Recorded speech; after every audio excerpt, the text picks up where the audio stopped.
Okay. I sincerely hope this works.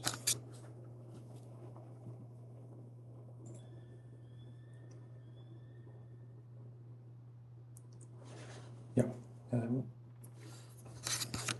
I really need to fix the audio in here because it's still very much an echo chamber.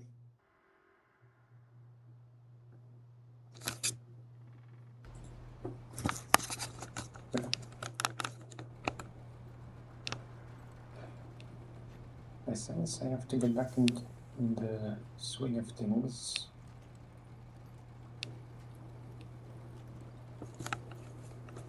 I also sense my volume is not loud enough.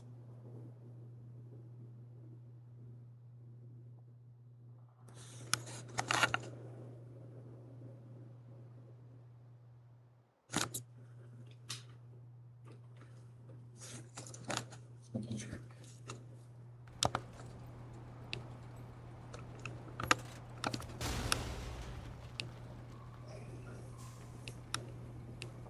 Ciao.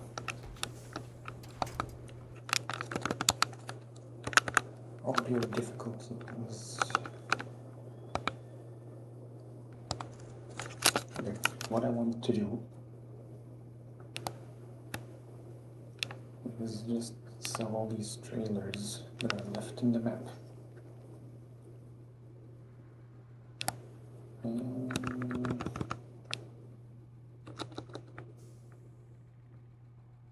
I think there are semi-trailers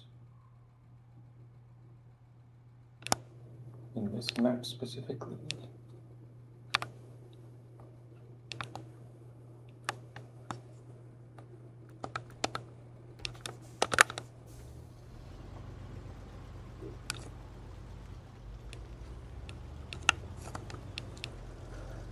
Right. To be honest, I didn't think it would be this bad, audio-wise. Just not sure what I would have to do short-term to make it better.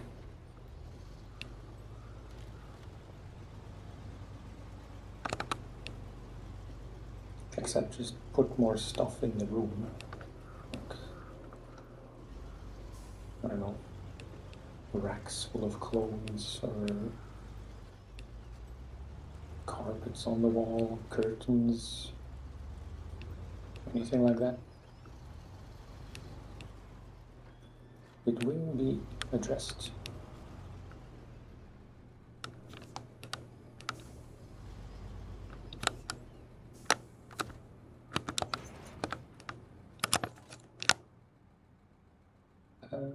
Trailer store is right here.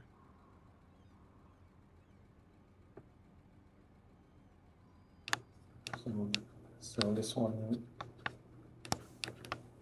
and this one. This is a Scout, yeah.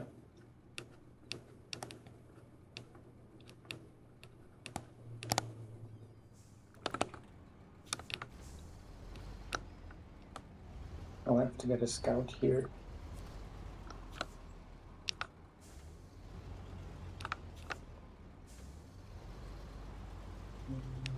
In case you don't know, I know I've been absent for a few weeks now, which was purely due to the fact that we moved house. And as expected, I grossly underestimated how difficult it would be to just get everything set up and, in somewhat working capacity to at least do some basic streams like this.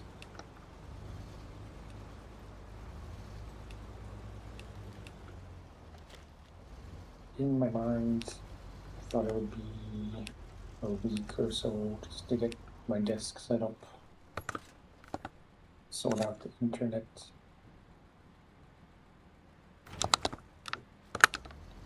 and generally just get things up and running. But that's never really the case, is it?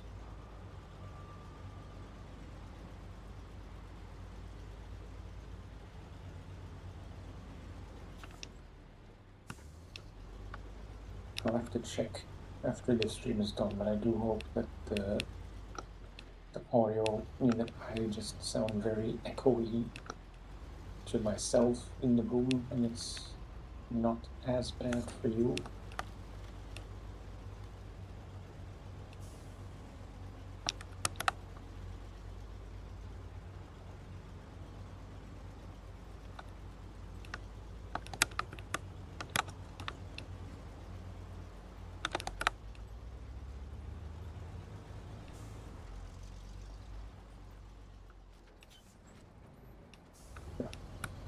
Fuel tanker,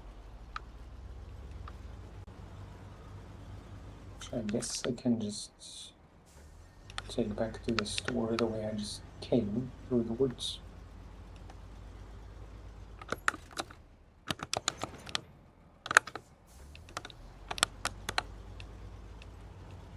Over time, I very much want to properly sound treat the room here. Just not really sure where to start.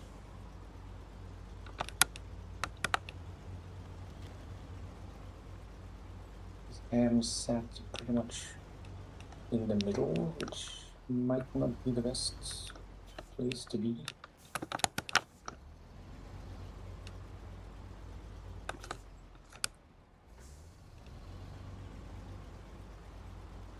It's basically a square room, which also doesn't help in the old place. I had the advantage that hang on, I forgot to do something. Rookie mistake.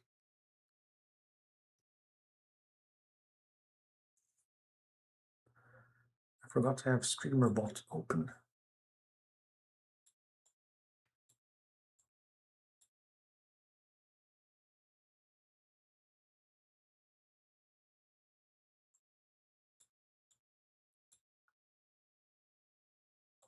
Apologies.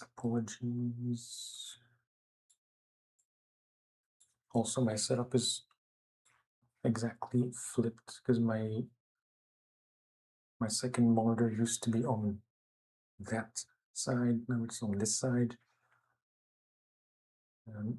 Although to you it doesn't make a difference because I had the camera flipped in the past, which now I don't have to do.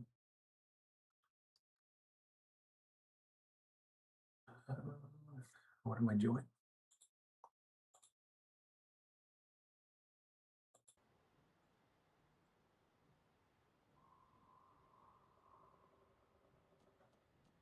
No. Should be fine. Technically, StreamerBot isn't even necessary for the stream to run, it's just the notifications and stuff. But it actually doesn't do that much.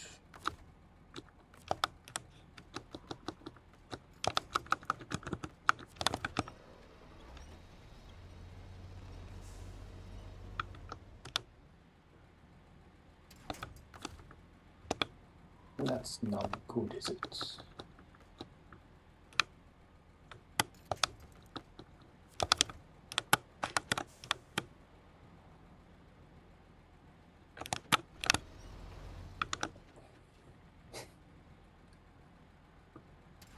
Not a fan of these situations, I have to say.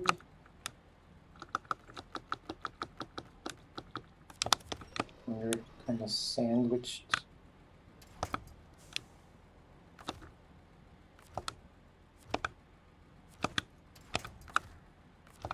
Jesus. Mind you, I haven't been playing this whole time. This is, I mean, yesterday was or was it today?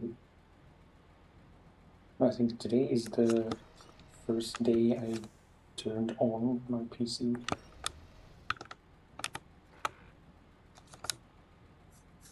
Hey dude, how are you?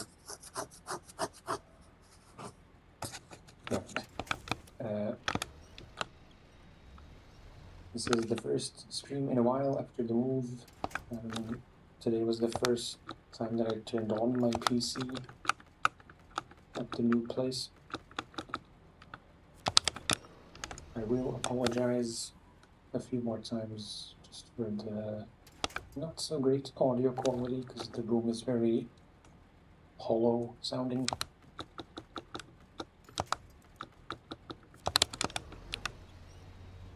Come on, man.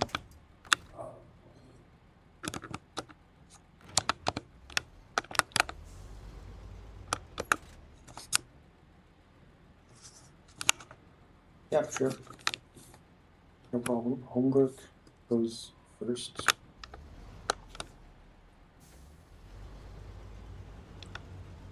While I try to get out of this situation.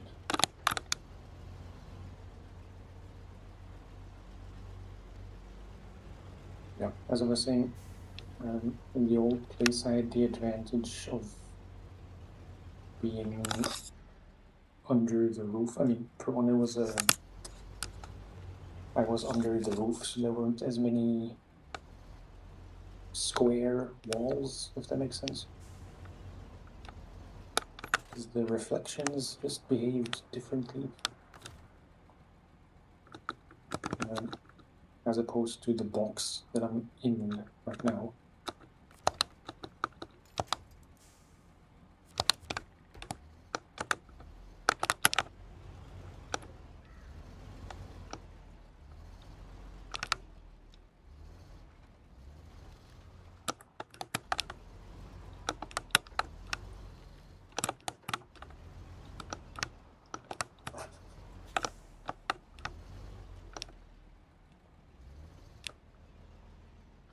Why is this such a difficult turn to make? It's not supposed to be this difficult.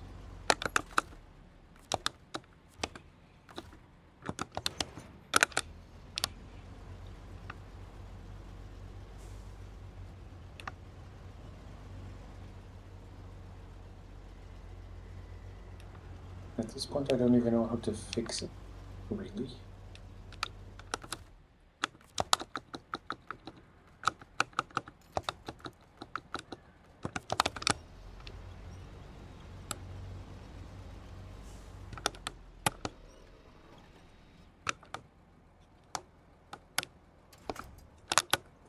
Okay. See, I'm falling to the left immediately.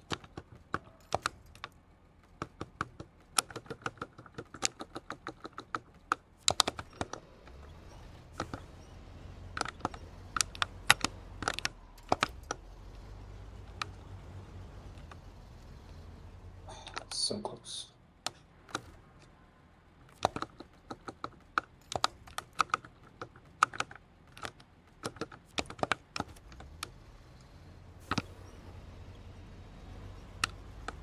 Yes, yes, yes. Now careful with these fences, because we are in SnowRunner. I have had mishaps before with the ridiculous fence physics.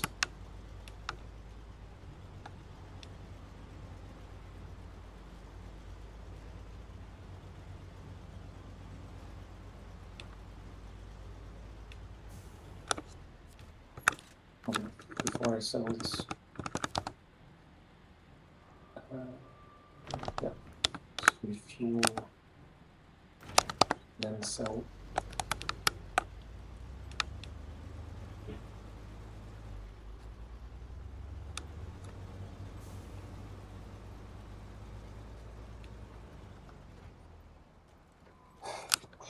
Fly. We've been having these small flies in the apartment. I don't know.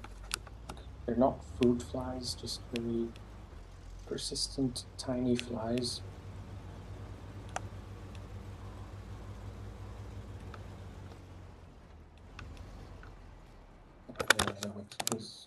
Yeah, so it's just this one.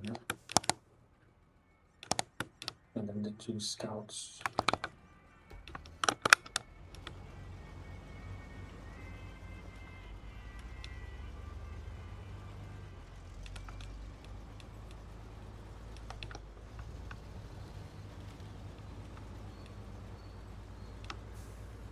I feel like I have a lot to talk about, but I don't know where to start.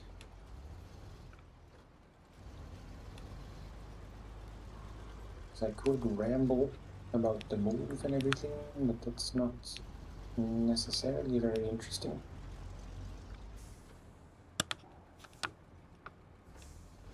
It's just been a lot of work.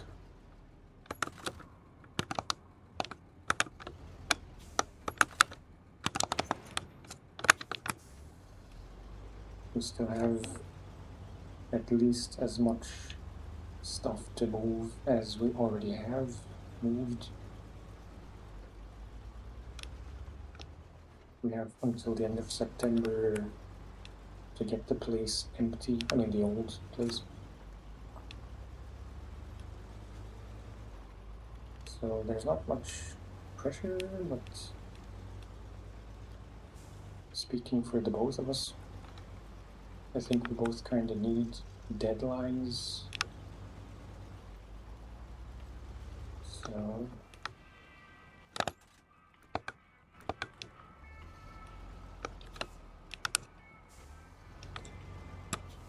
just to say there is a real risk and a real chance that we will, that we will not do as much as we can do already, and just we'll have to do everything in September, which I guess would be fine. It's just we both have a habit to procrastinate. And also,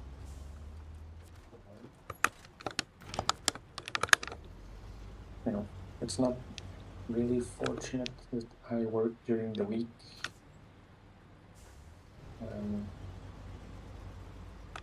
My wife, Mrs. Mush, also works during the week, but her, I'm trying to say, the weekends are most tiring for her. So our schedules are kind of flipped in a sense.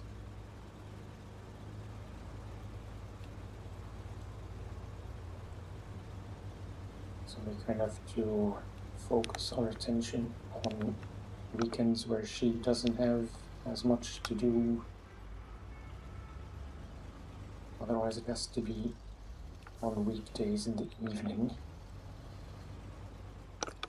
And why am I even proceeding with this truck?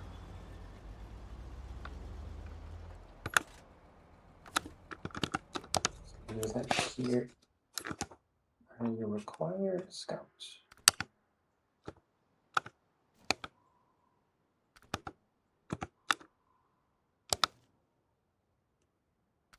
Not that one, I assume. What scout was I even using? The Hummer? Probably. I do vaguely recall having to compulsively change the color every stream. Let's just go with black. I think I've had black before.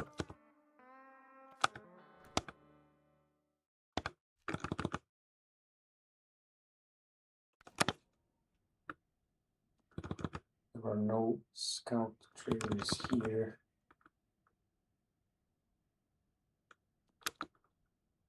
So it doesn't matter what I do really.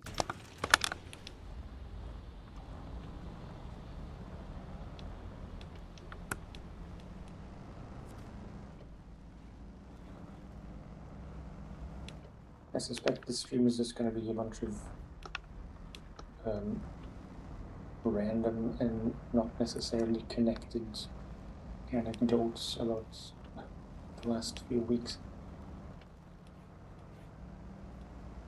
which I guess is to be expected, but, you know. Because we moved here, we've been living here since the 24th of July.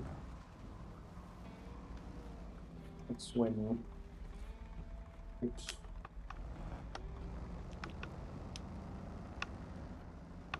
making a weird noise. That's when my brother-in-law came with his rather large van and trailer to move all the bigger furniture. You know, the bed, the couch, wardrobe, that kind of stuff. Which we had to get up to the 3rd floor with a moving crane, which is always kind of stressful. It's always pretty stressful, but it's never, like, it's stressful beforehand, but on the day itself, when it's actually happening, it's really not that big of a deal. It saves a lot of time and effort.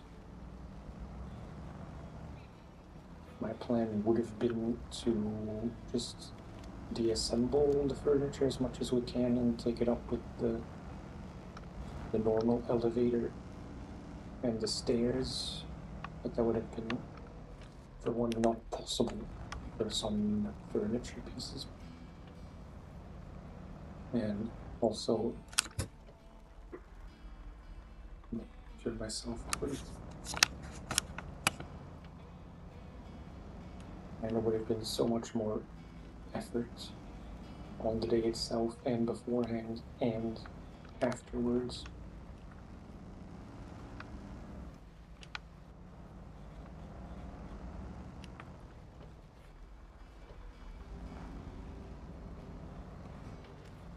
So we've been living here since then.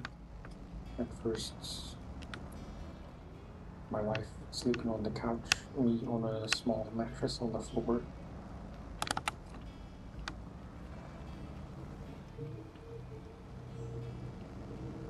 Because why was that even?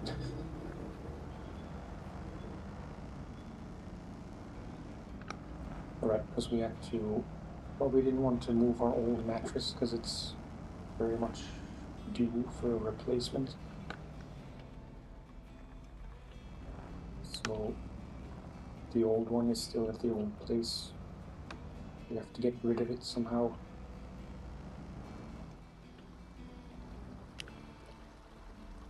And we didn't have another mattress to sleep on right away, so we had to wait for the one we ordered to arrive.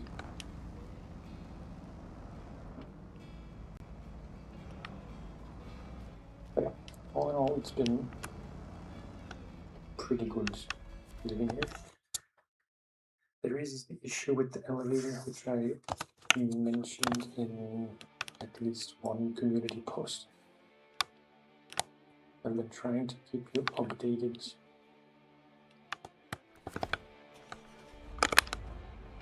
you know, about what's going on and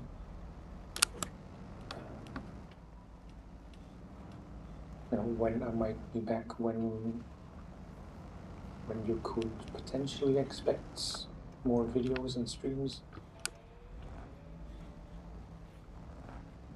The internet solution is not perfect yet. Currently, I'm just running a very long internet cable, 30 meters long, from the modem to my computer here, because I don't trust the Wi-Fi to be stable enough.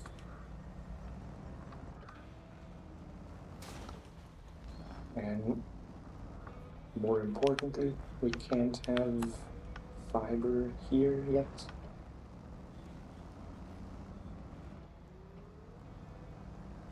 Because it's just not possible to install it yet. It's like a gradual process throughout the country, or at least the Flemish-speaking parts, aka Flanders, where they're gradually updating the network, and I don't know what the technical description is, but unrolling fiber. It is planned for our neighborhood or our small city, but it isn't here yet, so no idea when we can expect to have the option to have fiber again.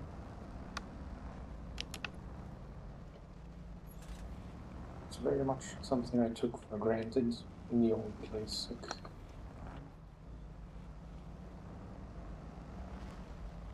I don't remember specifically. I want to say 90-ish upload speed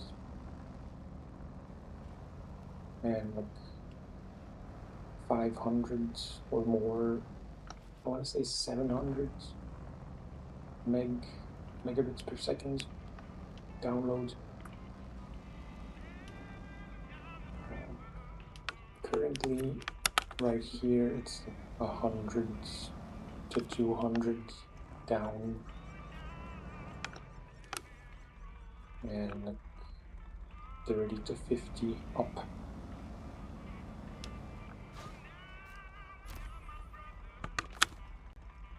I checked right before I started just to get an idea.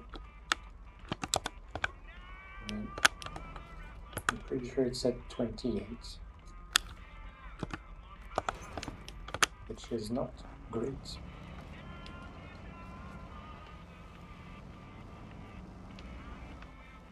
It seems to be running fine though. I'm not streaming to Twitch today. I just wanted to test YouTube by itself to make sure that works. Maybe next time I could try to stream to YouTube and Twitch as usual. But yeah. I don't know from memory, but I think I have my speed for YouTube set to 15 and Twitch to 6, which makes 21. And yeah, when I only have 28 total, 21 seems like not enough headroom, perhaps. Maybe it would work fine. I'll have to test.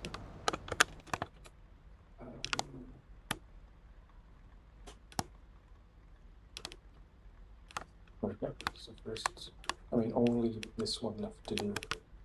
So I'll have to go across the bridge. Maybe not, but I'll be able to just go through here. And then back out the same way.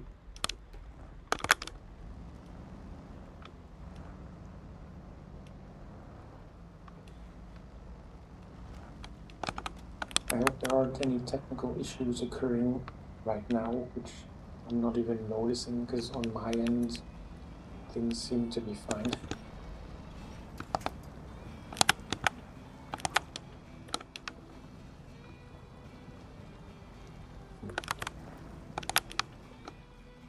Well, this is a bit deceptive.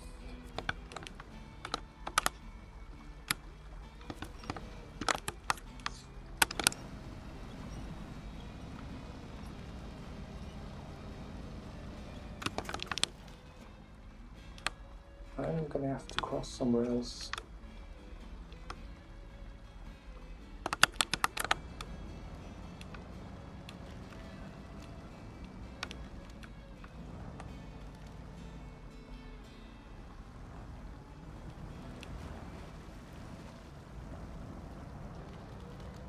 Okay, not so bad. Also, the slower much slower upload speeds will mean that uploading videos will take a lot longer, which is something I'll have to calculate for. That's less of an issue than streaming, I suppose, because most of the work for videos doesn't require any connection at all.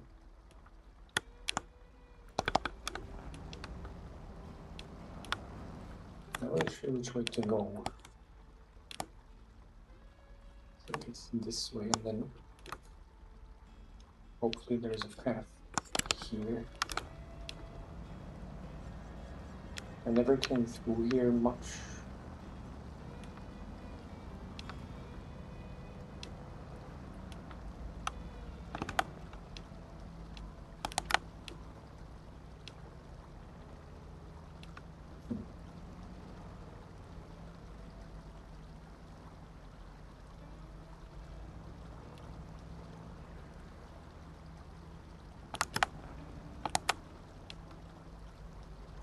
Another random tidbit.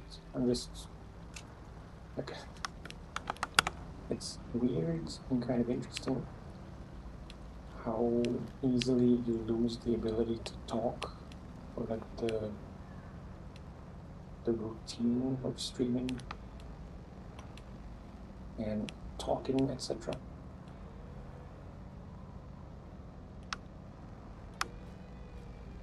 I am also mindful of the fact that the apartment is just smaller. In the old place, I was all the way at the top floor.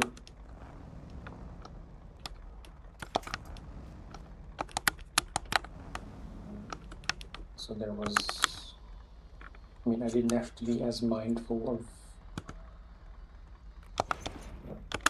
again, what am I trying to say?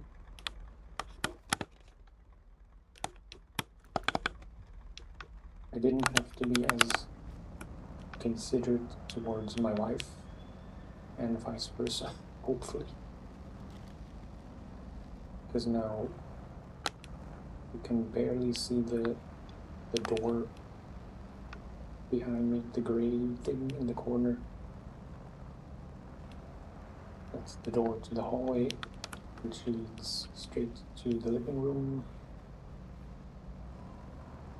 where she was, or maybe is, sleeping. She had a wedding yesterday, and usually the day after an all-day wedding, she just needs to sleep and rest.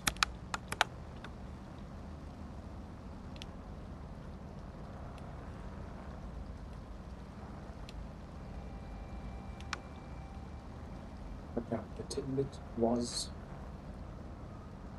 that, at least just speaking for myself, I underestimated how difficult it would be to make the outside space cat-proof.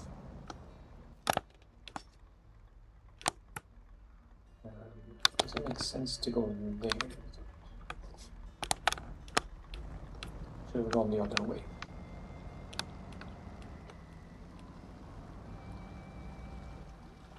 We have a big terrace, like a, what's the technical word? Like a, we're not at the top of the roof, but I guess it is a roof terrace. But the very bad explanation. Our terrace is like here, no, other way, here, and then the roof starts from the terrace, if that makes any sense. So hypothetically, if you would let the cats out as it is currently, they could just get on the roof and up and over the roof. It is a pretty big building block, essentially 3 attached buildings. 3 front doors, if that makes more sense. So they could go to the neighbors. We have neighbors on either side. So they could go there, they could go up and over the roof where there isn't anything except just a big drop down to the street.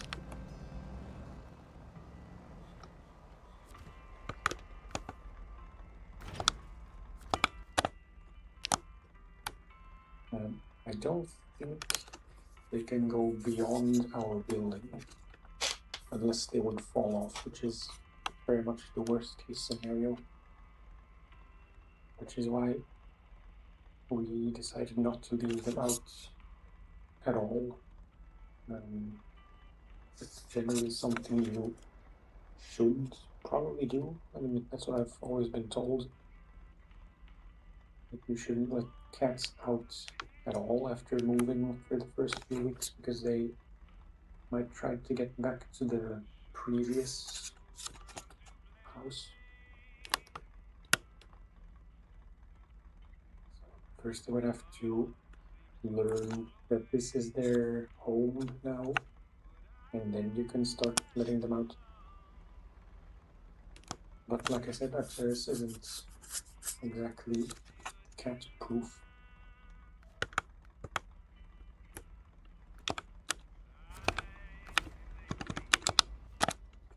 Ideally, we want to contain them to our terrace, if that's in any way possible. We're not exactly sure yet how. We have bought some stuff, like various nets and like a tall wood privacy fence.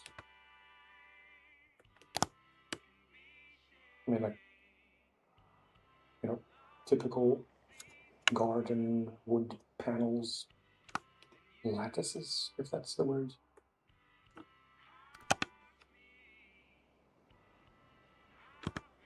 Hang on.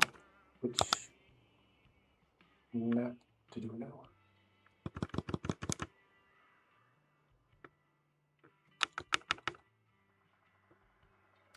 Log trailer. Right, it's that one. 2 semis. Some normal trailers.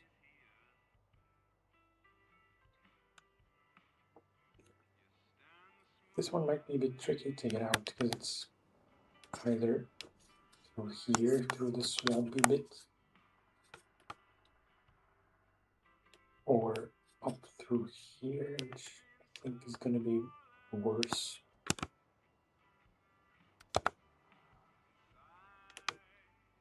Loaded with parts. What parts?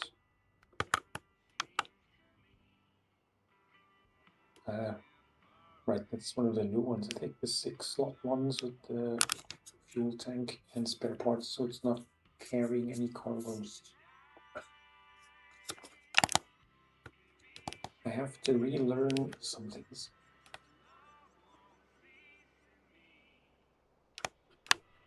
Okay, really.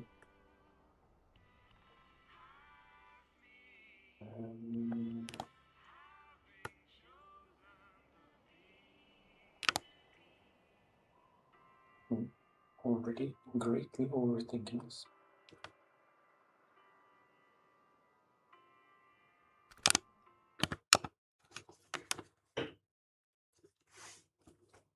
If possible, I prefer to do this all with one truck, so I need a truck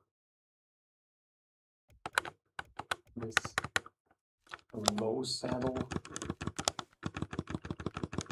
which this one doesn't have.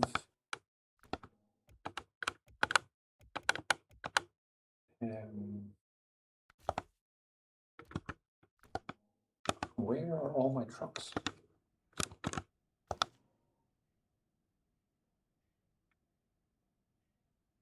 This is all semi.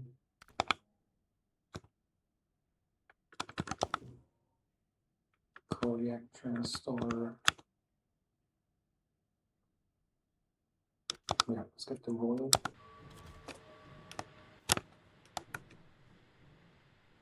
But since we're here, I might as well do the traders in White Valley first.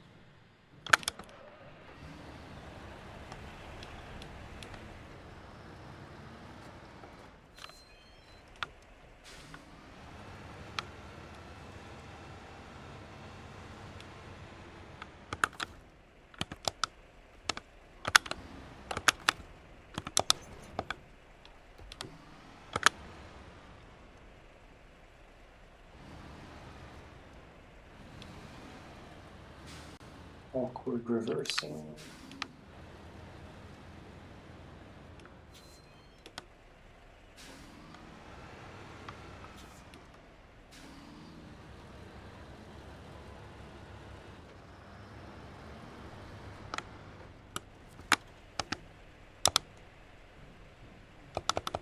Oh. I remember I tried to sell this trailer probably during the last stream I did.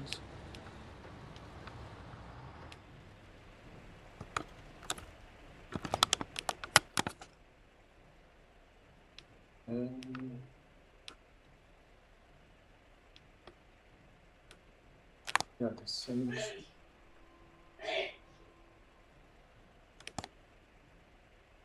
Blessings for the sneeze.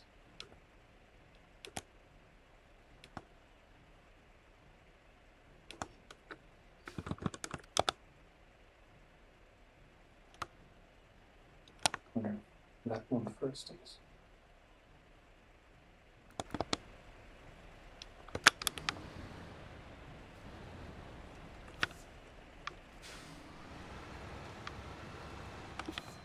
I will have to be kind of mindful of when I stream. Like,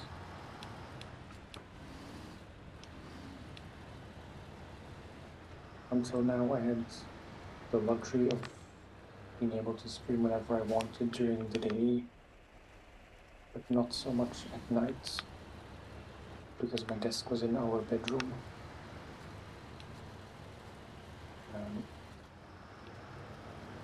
It's possible that's gonna flip in a way, because now during the day there might be a bit too much noise sometimes. Definitely when people are taking the elevator, which I don't think has happened yet. I'm kind of, not that it's a cause for anxiety, but it is something I hope won't happen too often. That people will be taking the elevator, because as I explained in, again, at least one post, there was kind of a not so nice surprise when we first lived here the first few days. That the elevator is very loud when it starts and stops.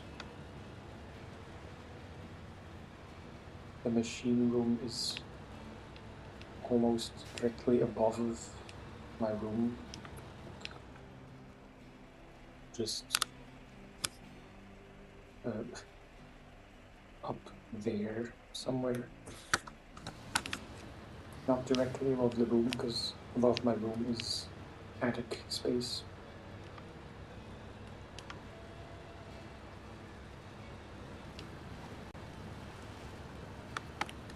There is attic space above the whole apartment, but the area above me is usable,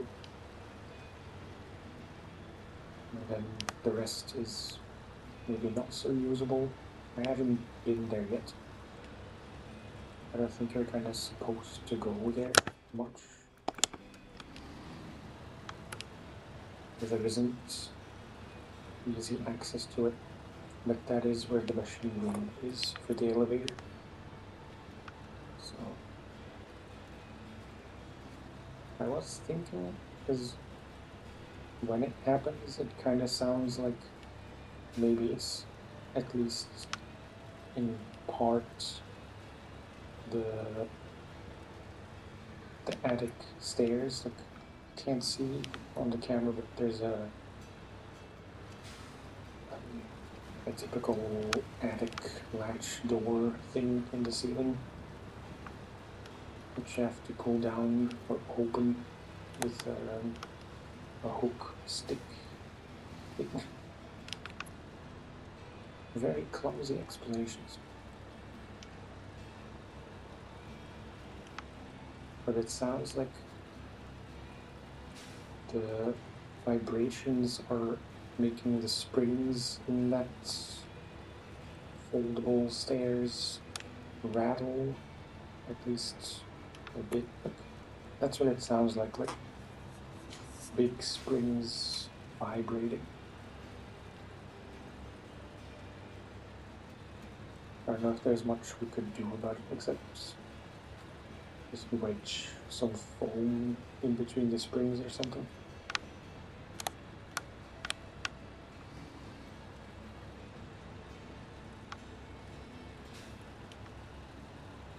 Most likely it's just the elevator engine itself,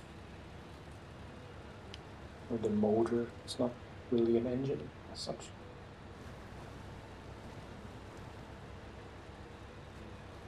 I don't know if they'll be able to do anything about that.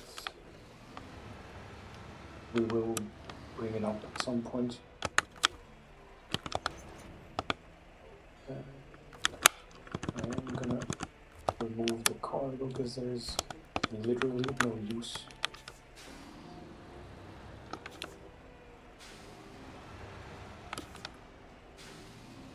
Since we are part owners of the building now, we will be invited to yearly meetings. I don't know what you would call them in English, but just a meeting with all the people who own one or more apartments in the building.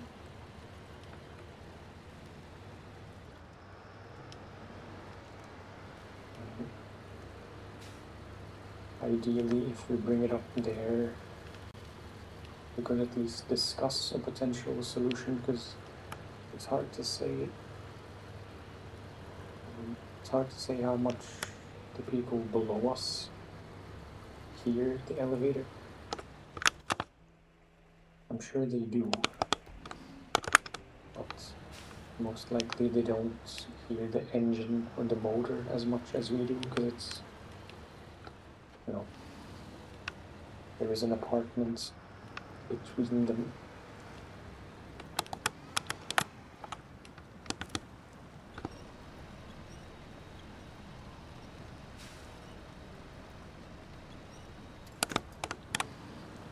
It is pretty old.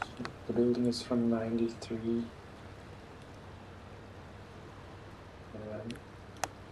I'm fairly sure the elevator inside, it said something about the elevator also being from the '90s, so when the building was built.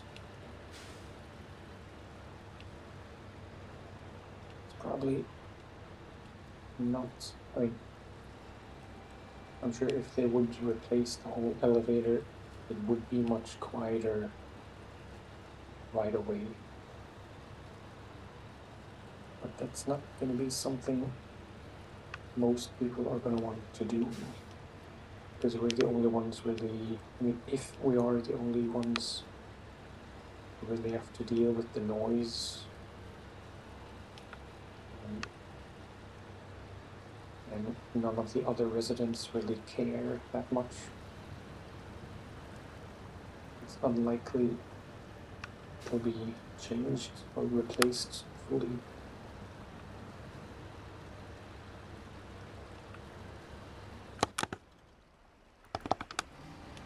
Even though we are part owners, we only, our vote only counts for a small percentage. I forget exactly what, but I think it was like 750 out of 10,000. I don't know what those numbers are based on, but just the full ownership divided between all the co-owners, somehow it amounted to that rather small number.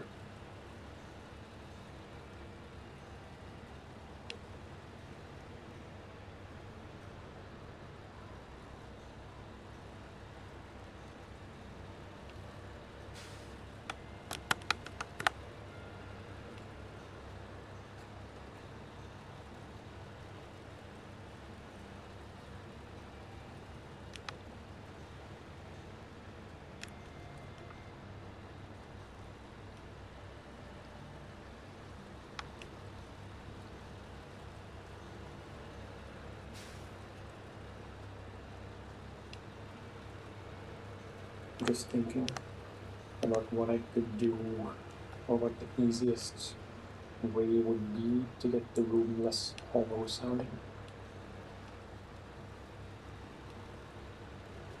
Because it would probably be just piles of clothes.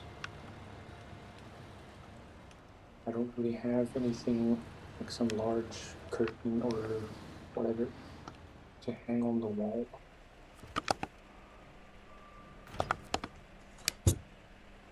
Although we do have curtains back at the old place. So maybe I could repurpose those.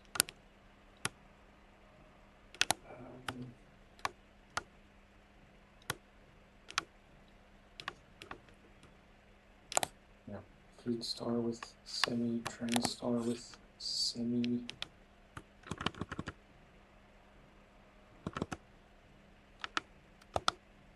That's that one, that's that one, so really it was just this one, but this one I can't sell, so it's just the two semi-trailers which already have a truck attached to them.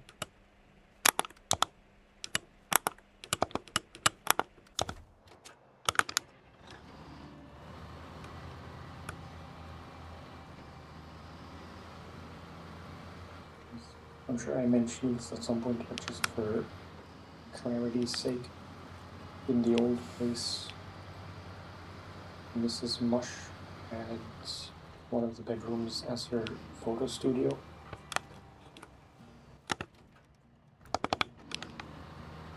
And at some point,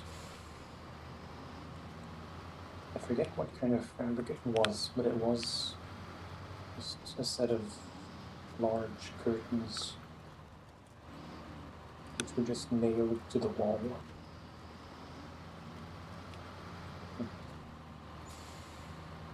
Just a bunch of nails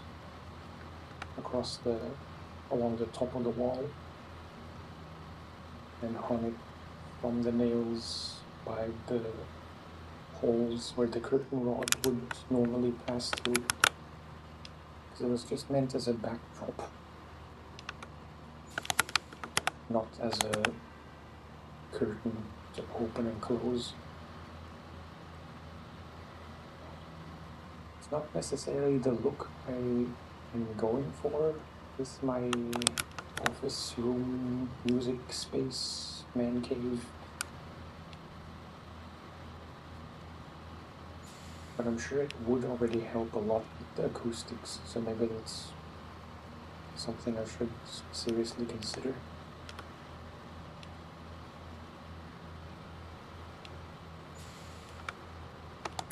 The nicest looking solution that I can think of would be actual acoustic panels,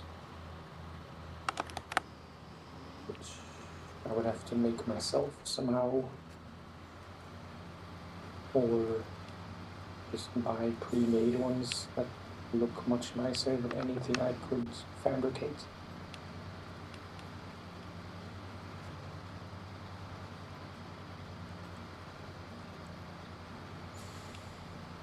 So really, those curtains from the studio,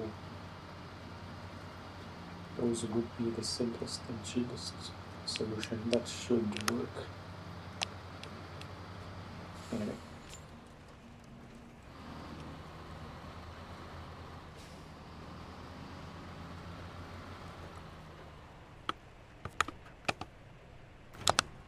That is that. Spark out of the way.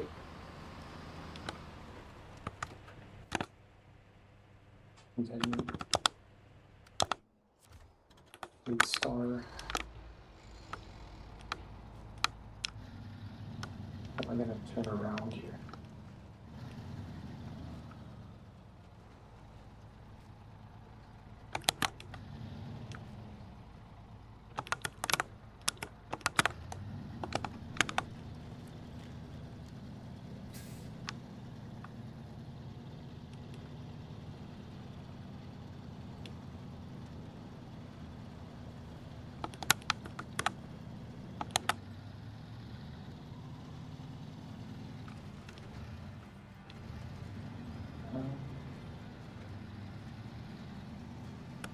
No, I'm not gonna risk any shortcuts.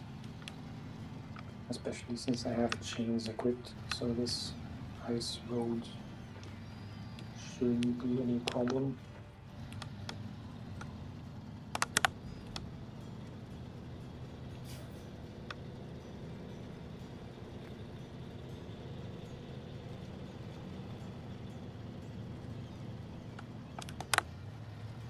It has still been very hot in tiny old Belgium.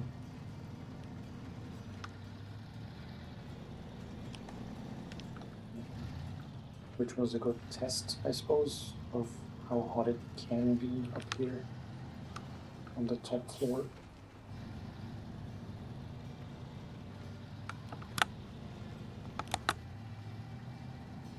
It was normal hot during the move on the 24th, but not super hot. I think high 20s, maybe mid 20s.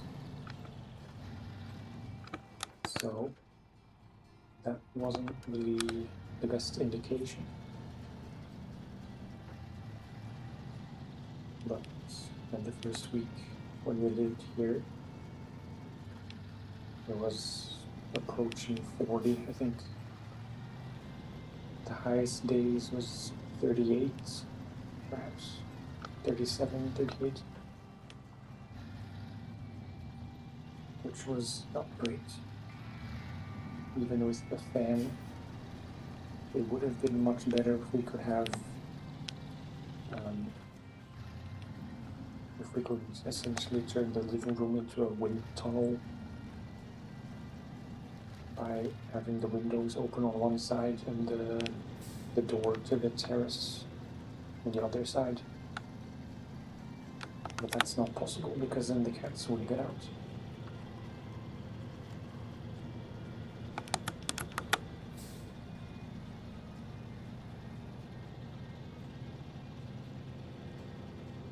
It is like from the kitchen's one door into our laundry room slash boiler room kind of storage space.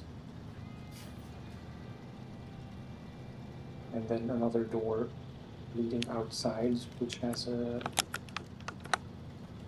fly screen door attached to it. But that's fly door, if that's the correct term for it. That's very easy to push open, so if both solid doors are open, the cats would be able to get out by just pushing the fly door open, which is not what we want. But whenever we did have to briefly go outside, it made a huge difference in how much air was passing through.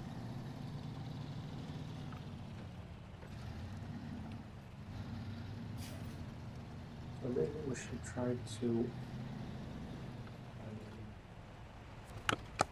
cat-proof or to fence in the terrace as soon as possible, as best as we can at least.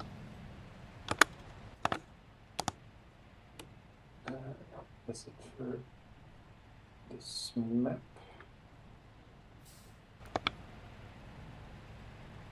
So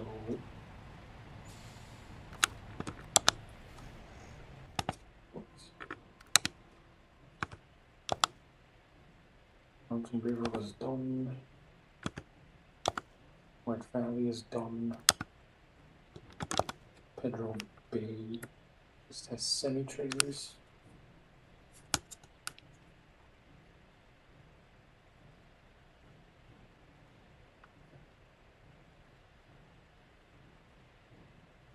Yeah, they're kind of long trips, but shouldn't be too difficult. This one I can sell right here because it's at the store. This one is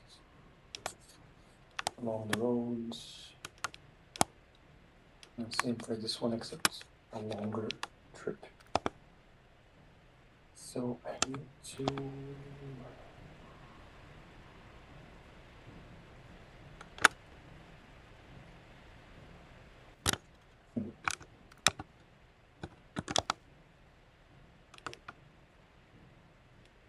I want to use the TransStar, I don't know if I should.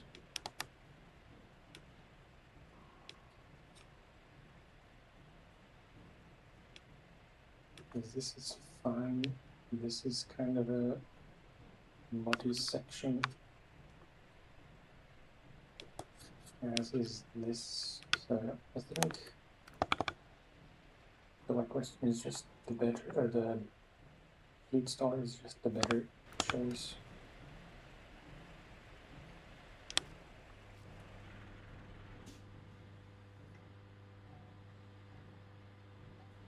Or even the Royal.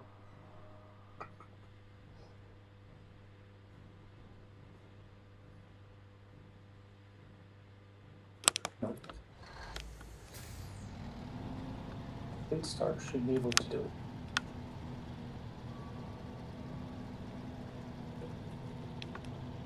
We already bought and we received a kind of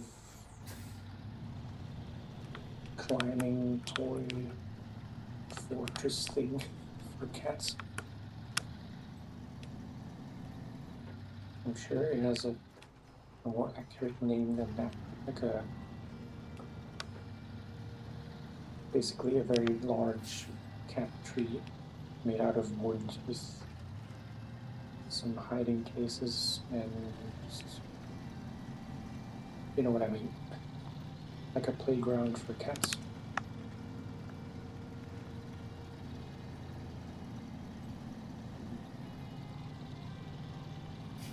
I still need to assemble it, and that will go outside, and hopefully from there we can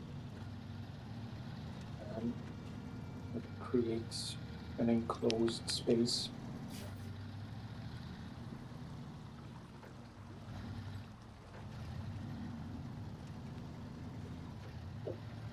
With the wood panels I mentioned,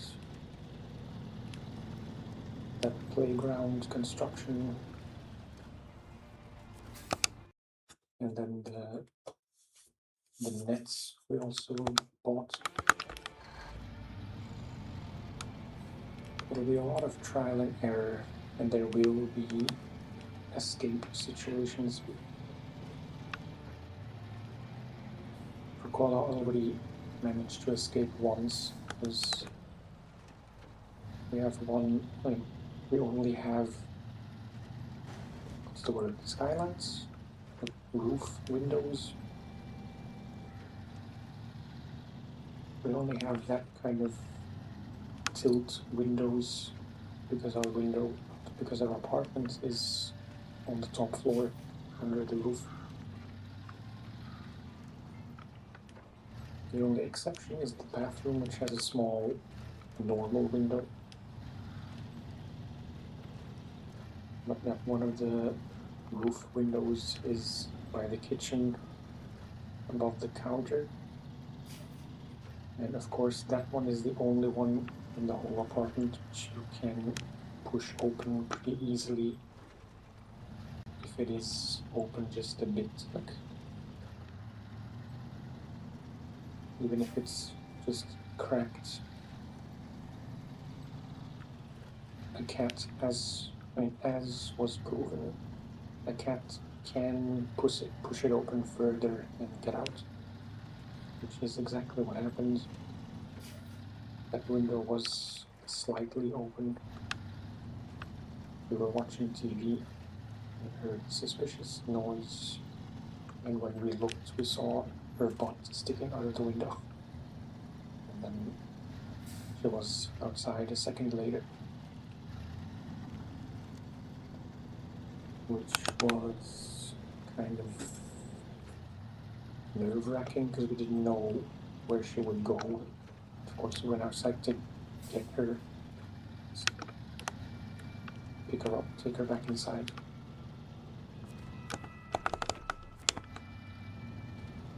Nothing happened, it was just a bit tense.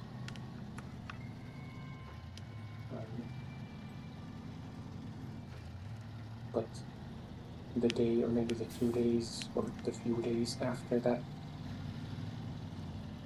to put it differently, because she knew there was an outside and she knew how to get there through the door.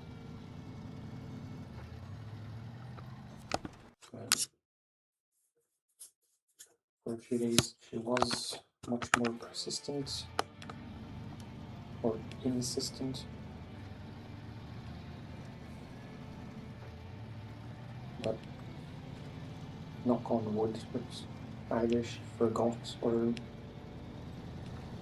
I don't know what changed, but she stopped whining so much.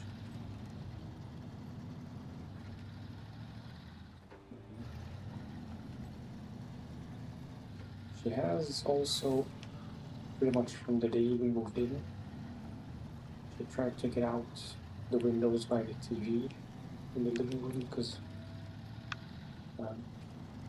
it's essentially 3 roof windows on one side of on one wall, so to speak. Come on, stupid fence.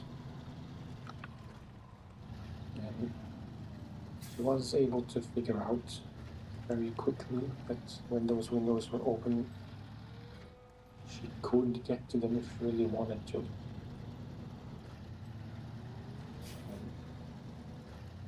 One of the 3 windows has a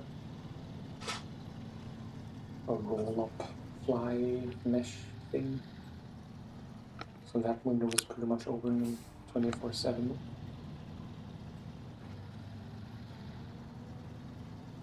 The one on the right is, or has been, closed pretty much this whole time, and the one on the left is open sometimes, closed sometimes. But since there are radiators underneath all the windows, at least 2 on the left, she was constantly trying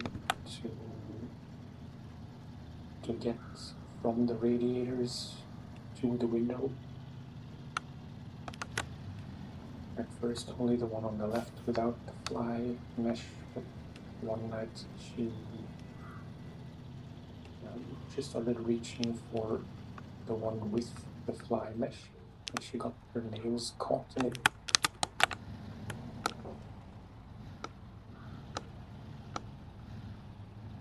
It's a bit tight.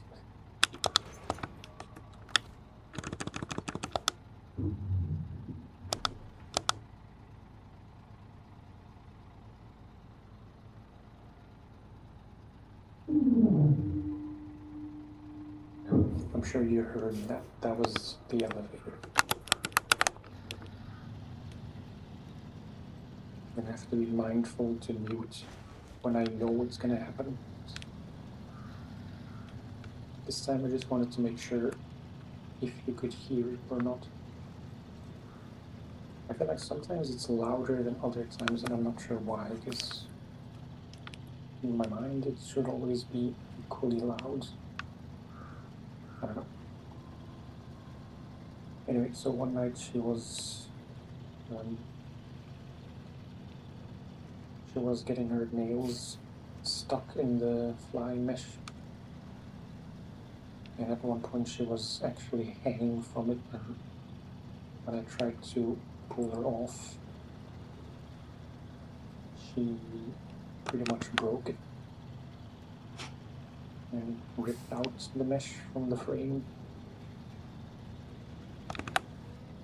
It is kind of fixed for now. I don't know how, it's hard to say how firmly it was attached to begin with, because it's, you know, a lot of the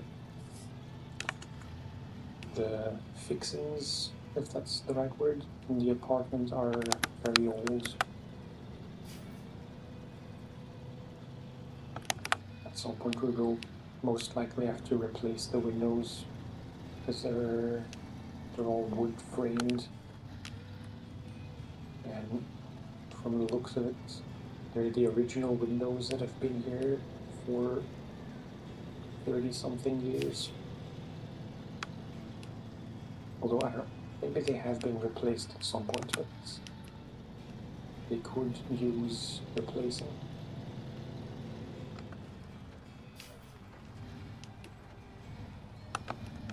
So that was another kind of stressful incident. Because on that side of the building, like I said, there is no terrace, it's just a gutter and then a drop down to street level. I have been thinking from the beginning that maybe we're just underestimating how smart they are and nothing would happen. Like, if she, I'm only talking she because our other cat, Limonka, she's much older and she's not that sprightly anymore. So not really worried about her jumping up to the windows and escaping.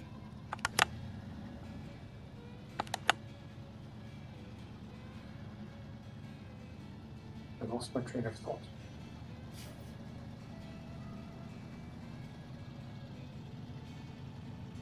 Alright, so even if she, being Rokola, if she would get out and into the gutter, I think there is a good chance that she would realize there's nothing but danger there. So, I mean, she wouldn't just jump. She wouldn't just jump off, I hope. Or she would not try to go there to begin with anymore, because she knows there's nothing there. And same thing with the terrace.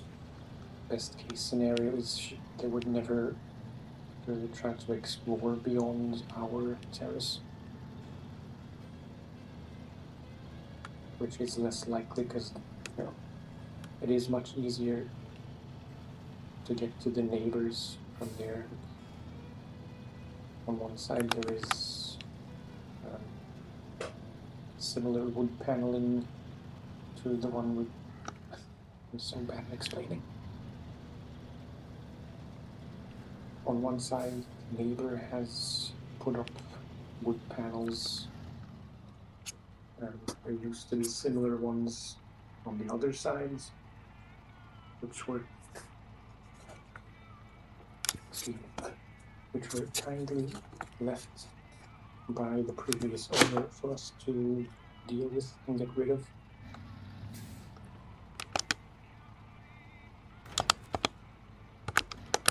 But now on that side there is nothing, it's just the low guardrail between us and the neighbor.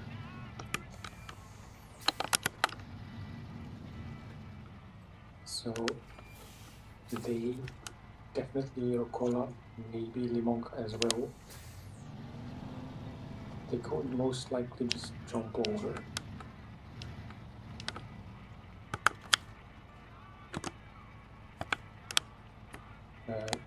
Our nose is high saddle.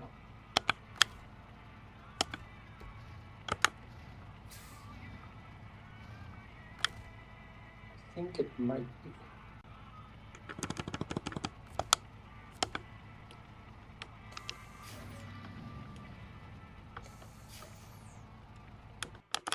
Hang on, I just want to check.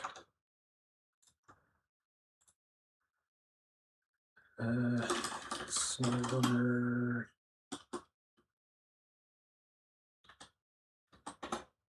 Was that the low boy? No, gooseneck.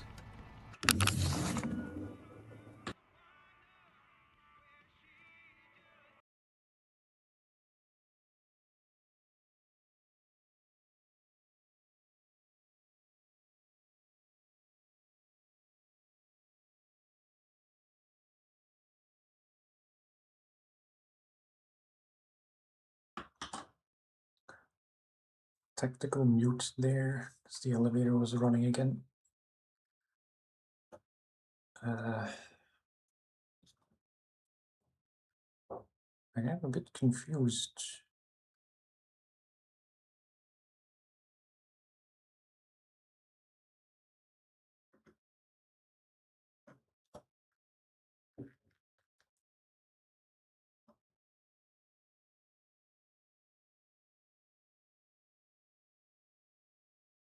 Should be low saddle.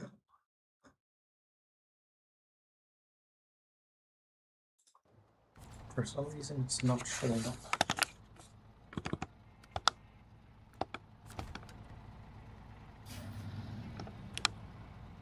Unless this was also a mission trailer that I can't do anything with.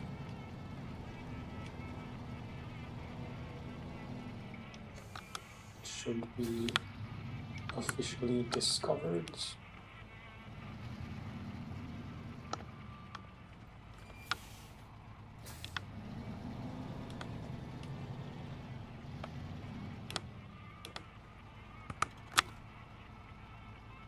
No.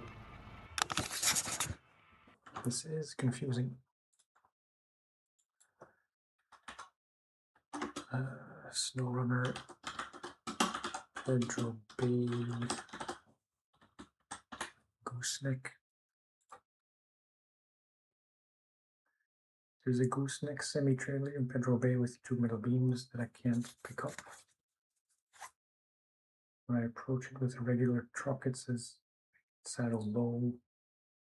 When I approach it with saddle low, it says no trailer found.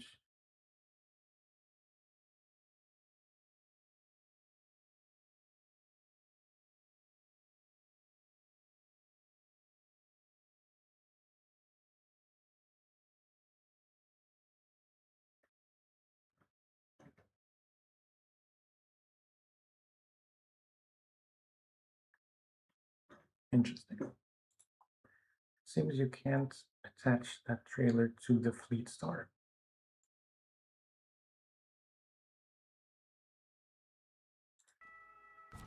Apparently it does work with the White Western, which I don't have currently. It's kind of annoying.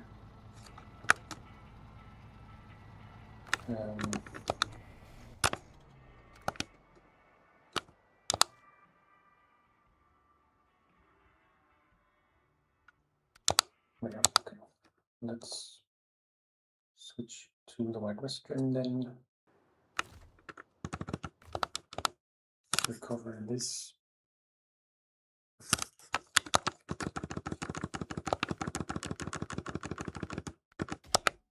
Low saddle. Retain. And then I think it's going to be a bit shorter of a distance from Northport.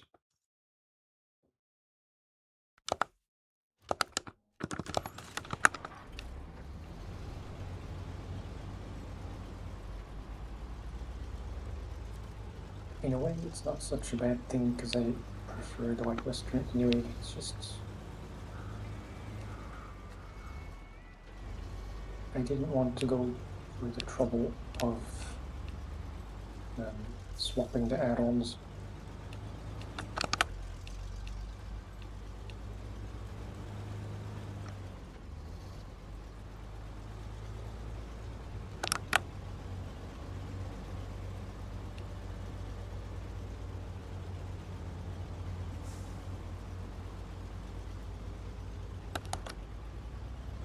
have a sneaking feeling that I'm forgetting to say something important. I don't know where that feeling comes from. It's just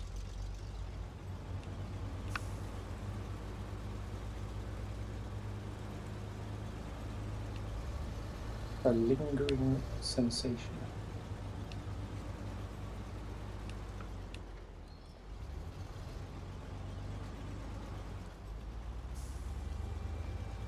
I need to remember to take a screenshot.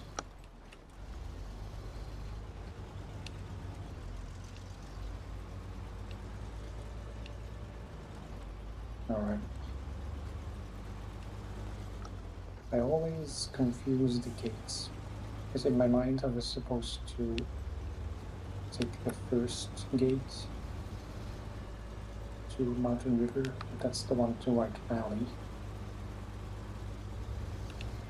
So actually, in terms of distance, it's probably not gonna make a big difference.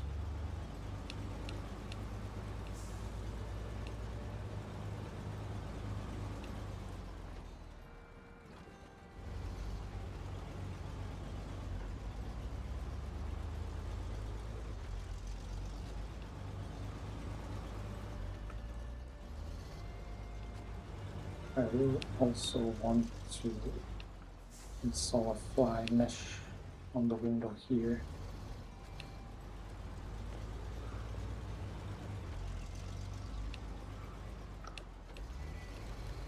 Before we actually came here again for the move and stuff, and for the, the last time we were here. Short, in my mind, from the first time we came to visit here, there was also a fly mesh.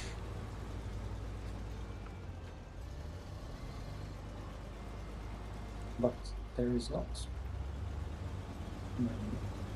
Especially now with my PC running and with the door closed. It will get quite a bit warmer in here than it has been.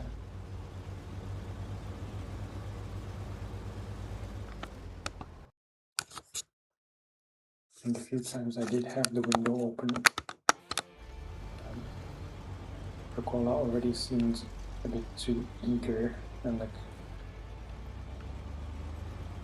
she had a look on her face that I didn't trust.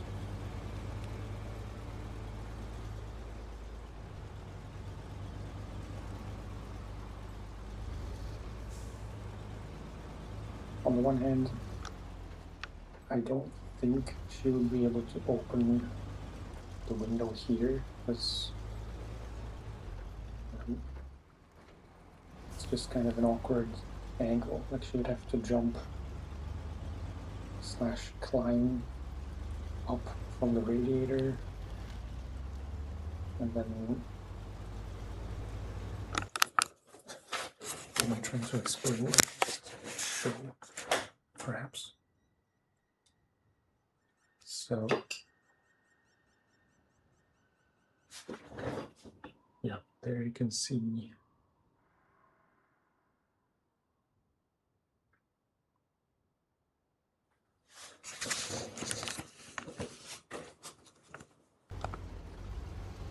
if the window is opened enough for her to fit through already, then I'm sure she could jump up and over,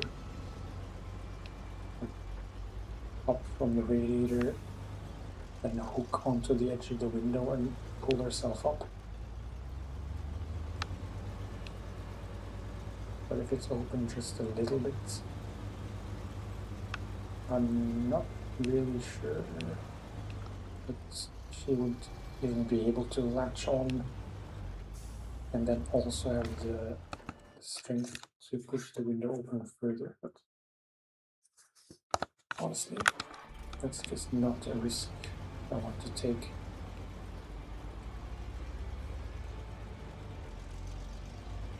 And you could argue that this is a non-issue if the door to my room is closed, but for one, it doesn't close fully, like the far lower corner of it, if that makes sense. That very much sticks. So you really have to put a lot of force into it to even close it, and then I wouldn't do that because I don't trust that I wouldn't be able to open the door again. For fear of ripping off the door handle. The door handtag.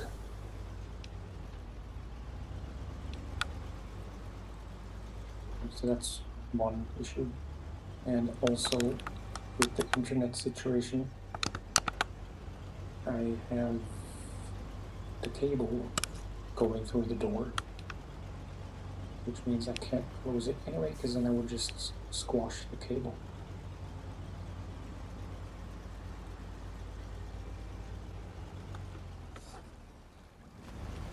It's as far closed as I can without putting any pressure on the cable. We do have one litter box in my room because it's kind of tricky to figure out where we should put them. There aren't as many obvious places as there were in the previous place. Now one is in my room, the other one is in Mrs. Mush's hobby room, which currently is just storage.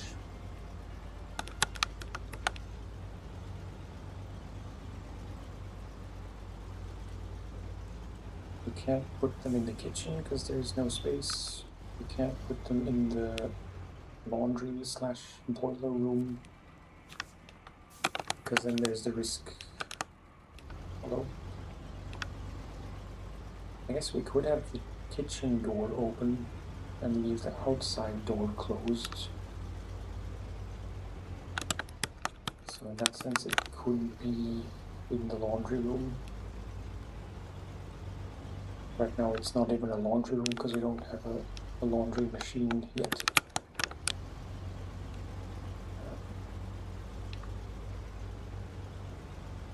So it could go there, but really that room is just a bit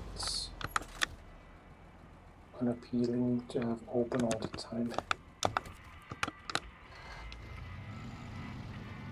It's mostly spiders, luckily small spiders. But yeah, just not very appealing to have it open.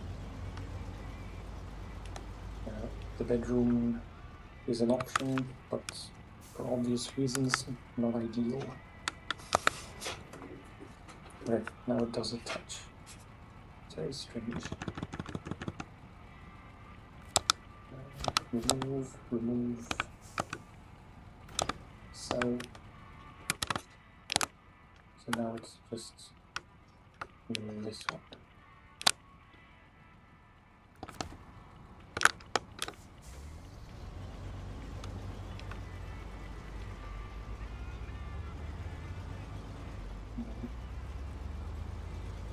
Maybe one could be in the living room at some point, but right now it's just too full in there. There's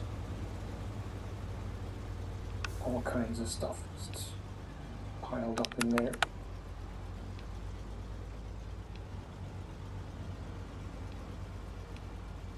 And the bathroom, I guess, would also be a contender. It's maybe not the most obvious place to put a litter box. There is definitely space. Maybe it's worth considering.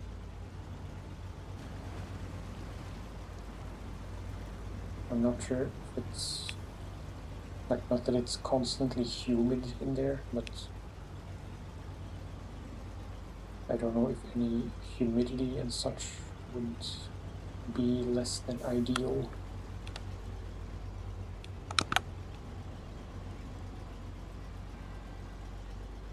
It's just not a place you put a litter box, in my mind.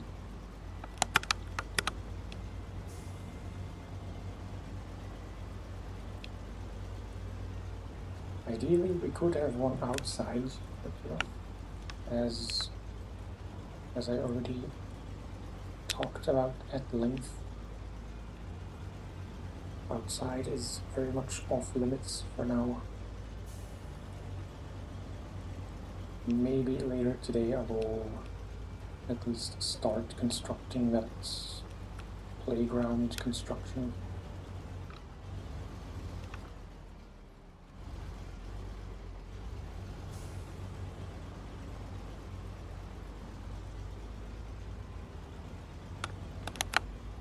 I'm very conscious of wind.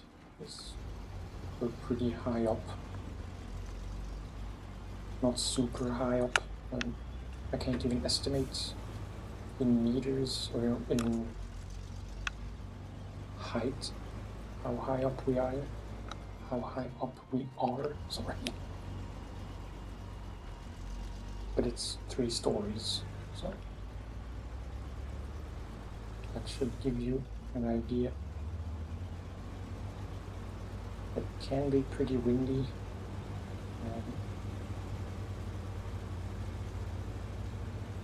It's hard to say if that cat's fortress would be likely to fall over if there's any decent amount of wind.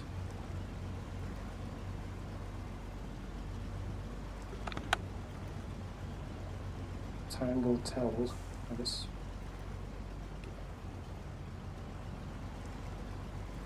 Ideally, we would anchor it to the wall. There is one, although actually, there are a few vertical walls we could attach it to securely.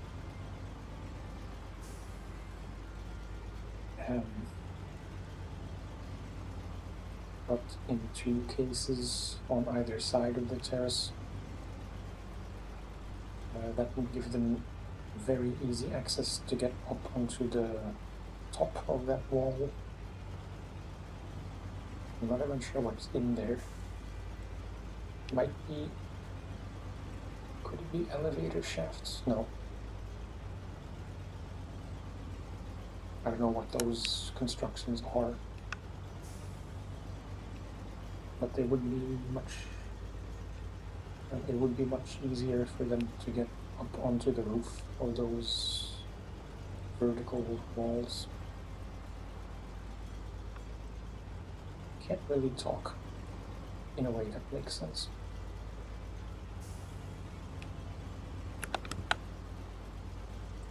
So maybe like in the middle of our terrace there is a taller vertical wall, which might be an option to attach it to.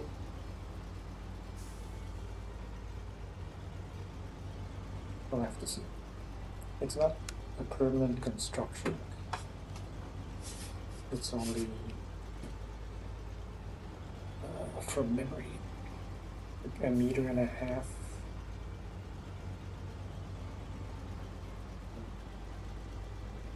Like 1.5 meters wide and tall, and like 0.5 meter deep, or 80 centimeters, I think.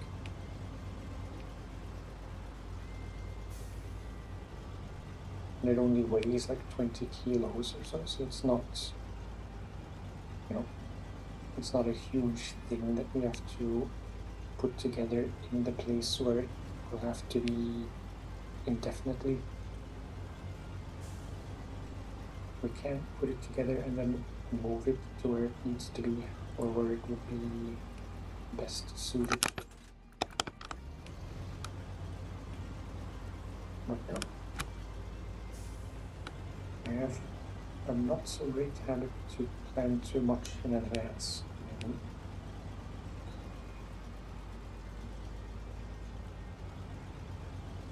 Winging it is just not in my nature.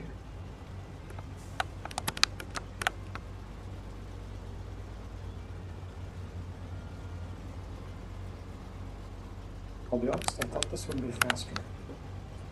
This trailer collection endeavor process. mission quests.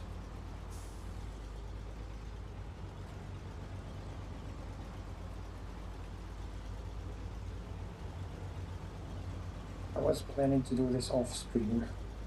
I know in the last stream I did the last few contracts. And I wasn't really planning to do the trailer cleanup on the stream, but I just didn't get around to play it, or I didn't get around to playing much of anything after that last stream.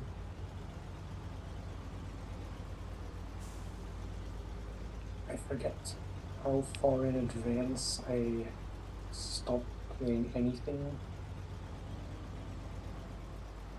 I think, I forget when the last stream even was, but I think after that I just played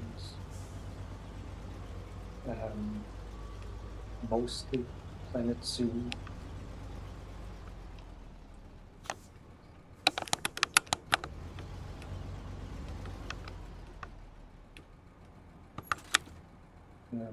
Maybe some stuff for the videos session or East Shade.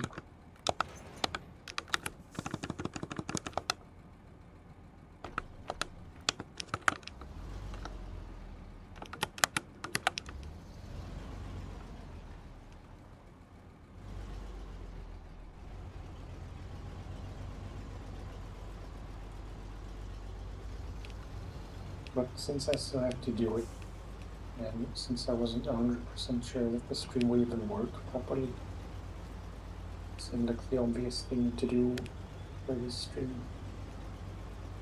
Because, you know, if there would have been technical difficulties, then, or if the stream would be lost somehow, or I don't know. If the worst would happen, then it wouldn't be a huge loss, because it's not like this is the most interesting part of the game.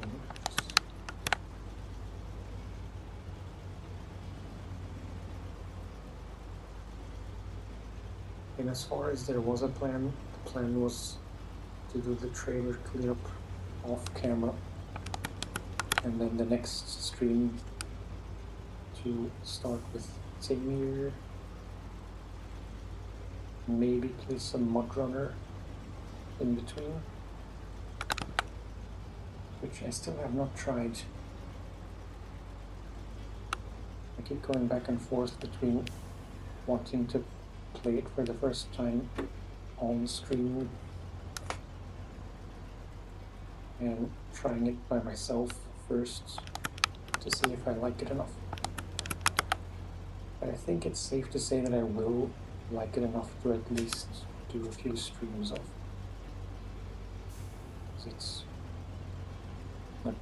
It's as much to SnowRunner as you can get in any game.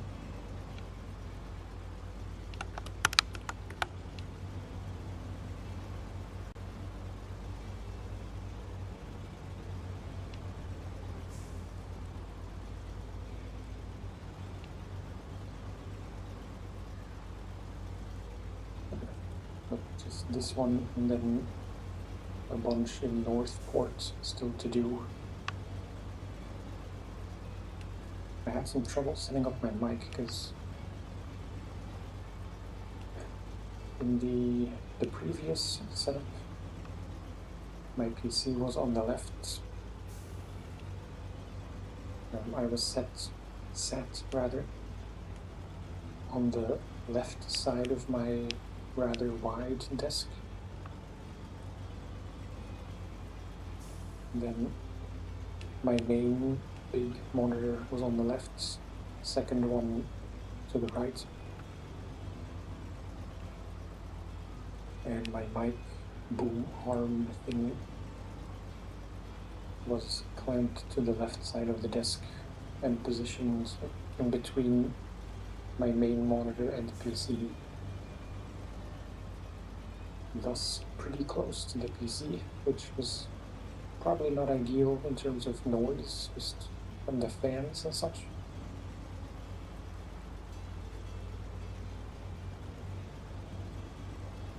So,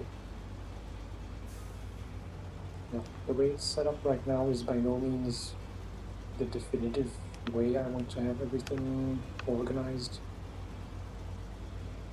But now my PC is like, pretty far to the left.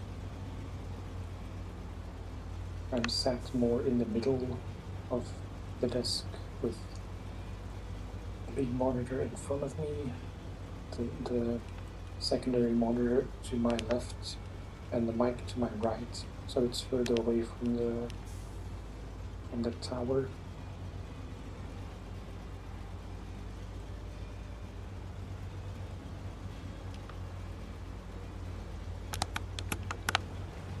I will admit part of that was due to a minor beauty complex I have.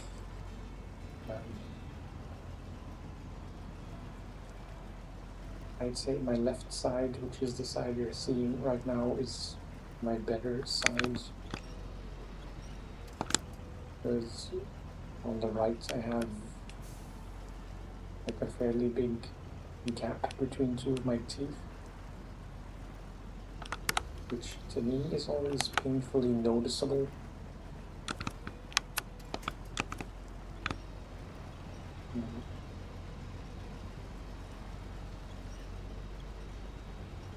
So for that reason, if possible, I wanted to have my camera to my left. And this was the only way that I could think of to set it up like that. Because with the current positioning of my monitors and desktop, I couldn't really figure out where to position my mic, except where it is now, which is still a bit awkward. It's rather large, and right now it's upside down, so I have space to move my arm where my mouse is. If the mic were the right way up, then I would constantly, or I wouldn't be able to use my mouse properly without constantly bumping the mic or the stand over the cable, or all three.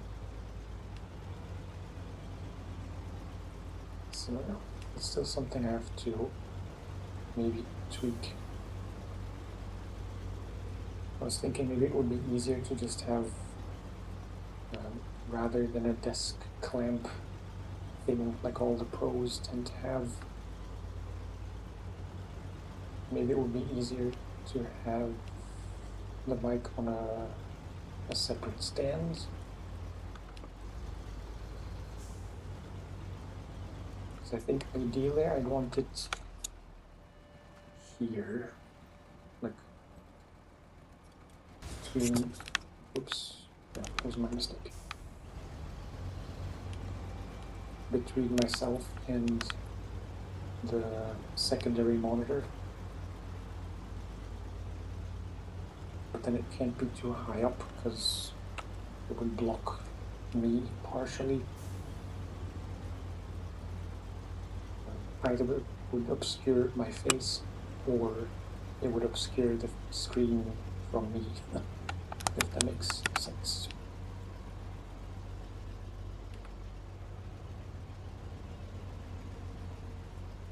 I think it should be possible to do it like that.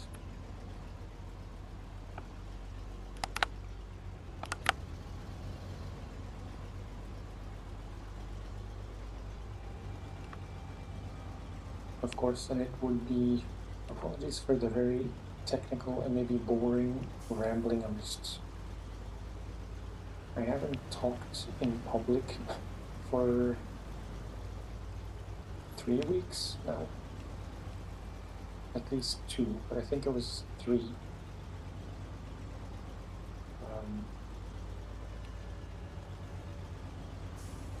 like I said, I have to get back into the swing of things a bit.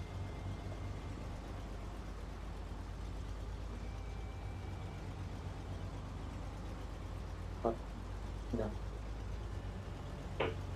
maybe I could have the mic to my left somehow with the boom arm attached to the desk.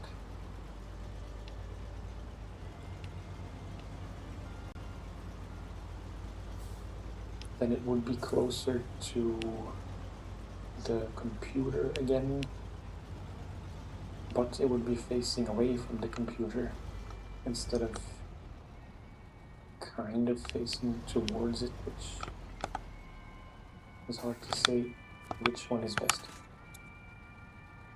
Because usually with cardioid mics, there is enough noise rejection behind the microphone, so maybe it wouldn't be a problem if it was close to the computer but facing away from it, as it has been until now. I mean, as it used to be in the old place. I simply don't know, but I'll have to try. Now we can recover.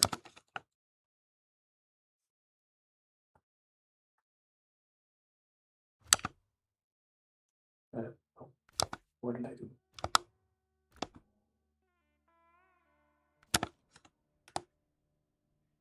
Oh, I thought I recovered to North Port.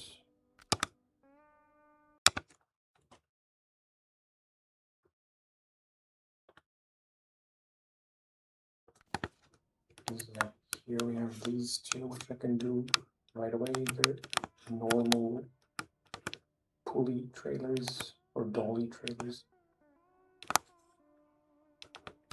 And this one, I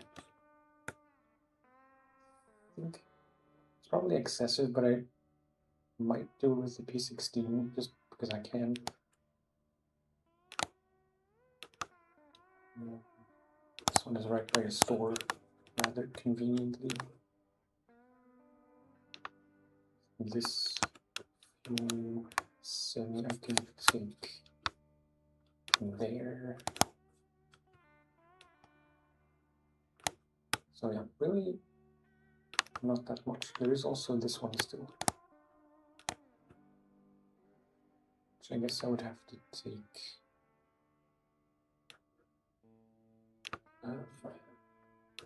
It's definitely a high saddle.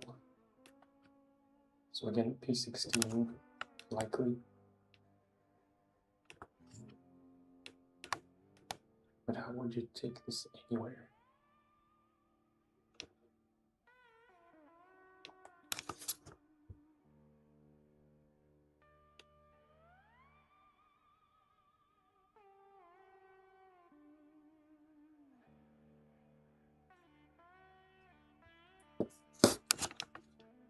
So I would have to take it up here, which is not going to be easy. Or yeah.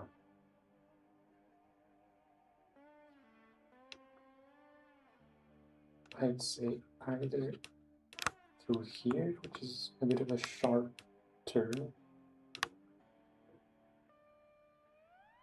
or just straight to the garage and to the store here. There are options. First, these two.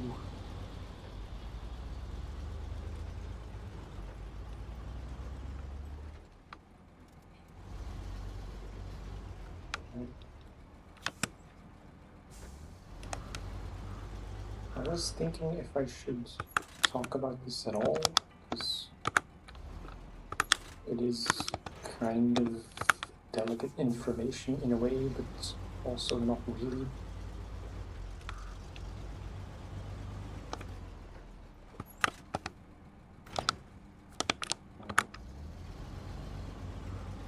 I won't mention all the details just for privacy reasons, I suppose. But it is kind of a big deal right now in our lives and in the smaller family lives, being my brother and sister, and also my dad in a weird way.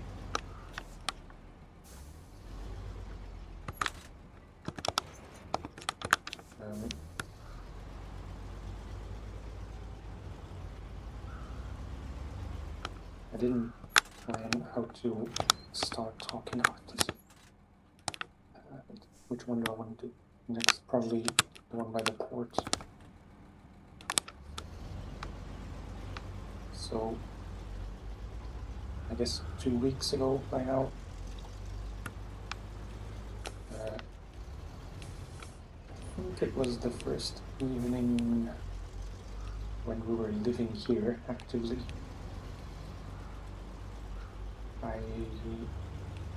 I had gotten a rather confusing email from my mom mentioning Apple gift certificates, and it was just a suspicious email that she might have spent a lot of money on those Apple gift certificates. And if someone were to contact me, then I should confirm that those were for me. Already, all the red flags. Wait, wrong way.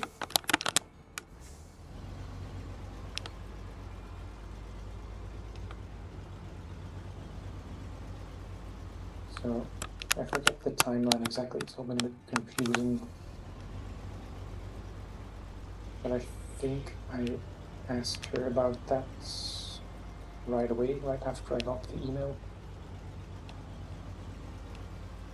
I just asked what it was about, and some things were said then. Very vague, I apologize.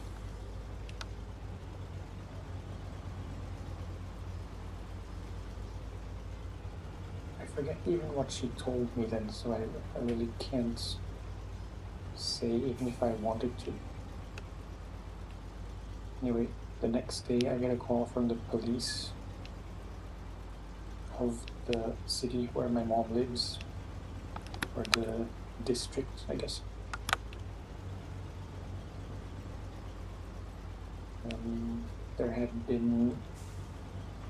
They had been alerted of some suspicious payments which were tied to my mom.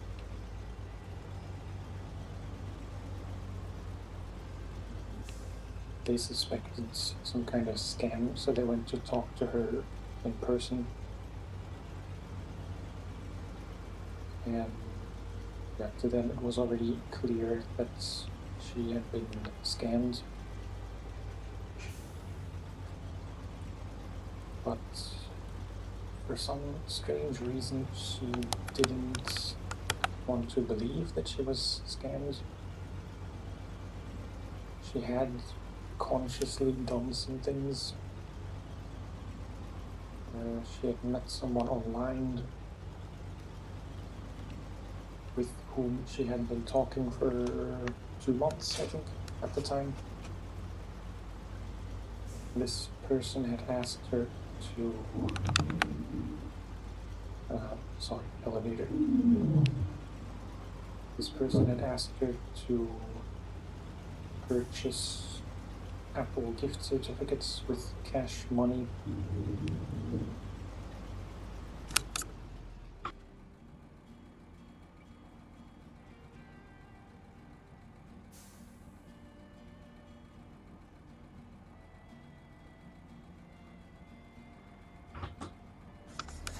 Waiting for the elevator to do its round trip.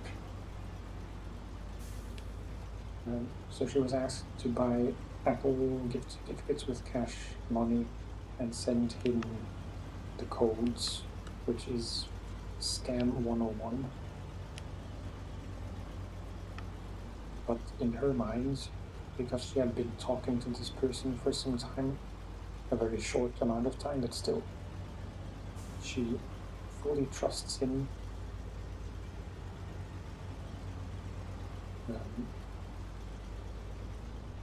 And she, even now, she is convinced that she will get her money back by mid-September, because that's what was agreed. Where am I even going? Not paying attention at all. I was supposed to just go along the road. I can't multitask. So the police tried to convince her, but they weren't able to. She didn't want to make a formal statement.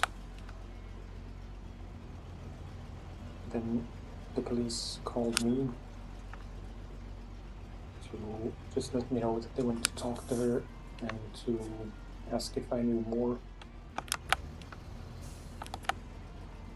But they couldn't give me any of the specific details. I forget the exact legal reason, if there was one, but you know, for legal reasons they couldn't tell me everything. She would have to tell me and us everything. So after that call, I called my mom again to just ask her side again, to tell her that the police had called me. And that was the first time when she really got, maybe this was the first time I heard her in person after it had come to light. So I wasn't sure what to expect, but she was very, like when she picked up, she sounded normal. I guess I was kind of expecting her to be a bit confused and maybe sad or whatever, or, you know, trying to deal with the situation that she just lost several thousand euros. But when she picked up, she sounded normal. When I told her about the police,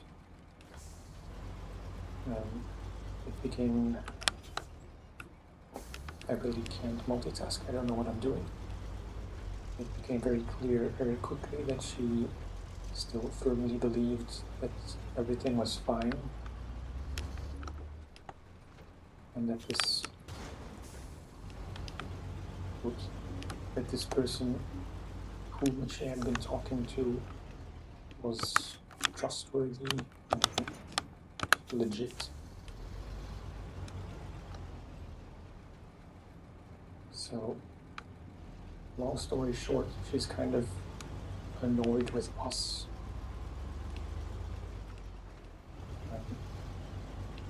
Being myself, my brother, my sister, and the police.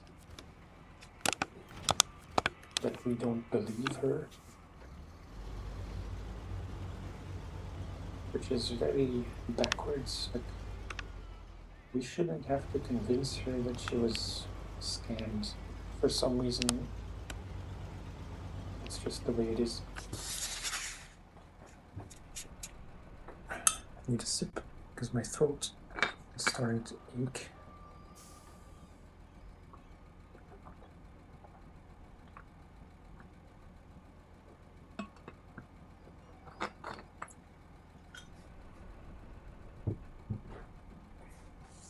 I forgot how to drink like a human.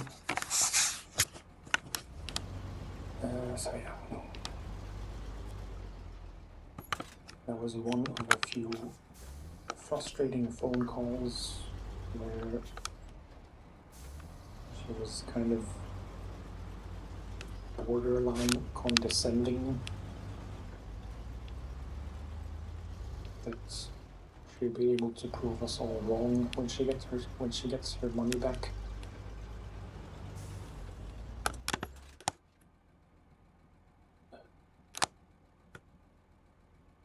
Right, let me think.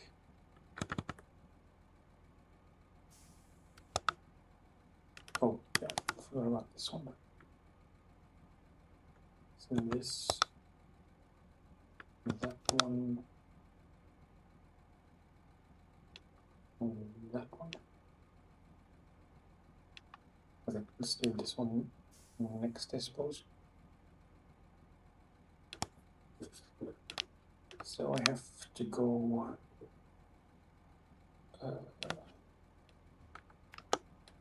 here, left, straight around here.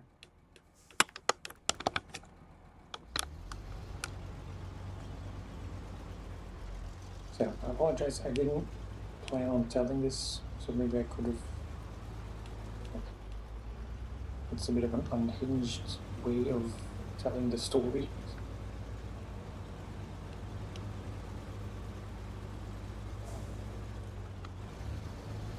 The real problem is that she has been struggling quite a bit financially. Her husband, which is not my father, technically I guess my stepfather, although I never called him that. No, her husband has been living in a assisted living place for maybe 4 to 5 months now.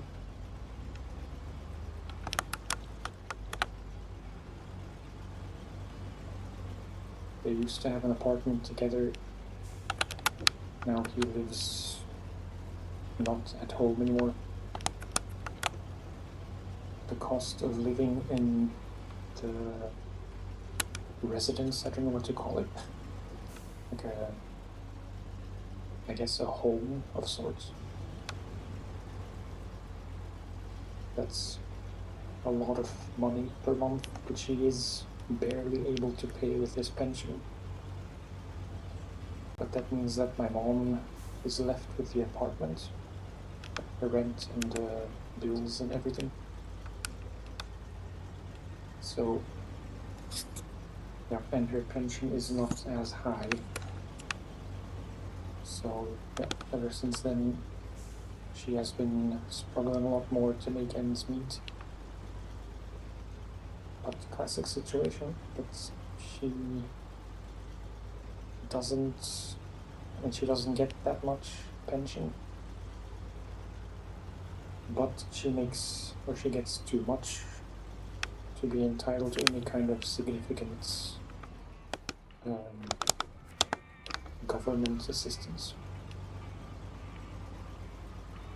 which is unfortunate. So with that in mind, it's even more baffling that she just essentially wasted almost 5,000 euro in a scam which she doesn't believe to be a scam. But now she's really struggling because she has payments which were supposed to be done, so she's late for various things, including rent and I don't know from memory, but like car payments and general bills. So she was asking us for money, pretty big sums of money, to be able to pay off everything that needs to be paid. And this was before anyone found out about her being scammed, which I don't think I need to explain. It was not fun to hear.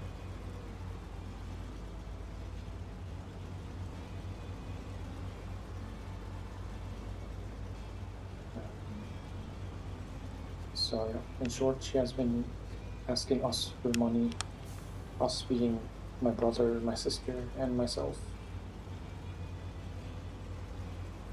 Apart from not being in a position to help her because we don't have thousands of euros to spare, none of us do. Um, we also, all of us are not comfortable with lending her any amount of money because we have all lost a lot of trust in her. We don't know where that money would end up. If she would just throw it out in more scams, because she is regrettably very naive and like not internet savvy at all. Maybe that's due to old age, it's hard to say.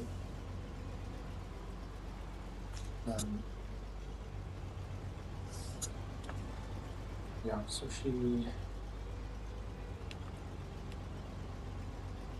she has been trying to find a way to get money to pay her outstanding bills, which is not easy because she doesn't know many people. She definitely doesn't know a lot of people who have that kind of money. And from my point of view, even if she would find someone, then that person would be better not to lend it to her because, you know, it's hard. It's a very difficult situation because on the one hand, of course, we don't want her to be in any kind of financial troubles. On the other hand, she has very much brought it onto herself, even with the more external factor of her husband's having to go to assisted living. Of course, it's not her fault, but you know, call me naive, but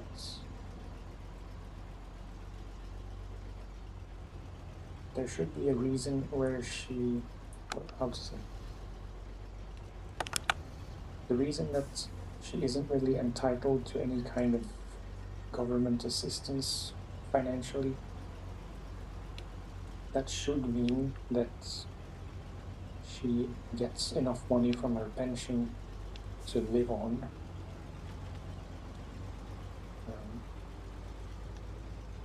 Her slash their apartment is not crazy expensive. It's definitely not cheap. And maybe it is just a bit too big for her right now by herself. She claims it's very difficult to find anything cheaper, even if it's smaller. It's a 2-bedroom right now. She claims that even a 1-bedroom apartment would easily cost a lot more than what she's paying now, which might be true. I haven't done research myself. But the main thing is that she's been, and I talked about this with Mrs. Mush.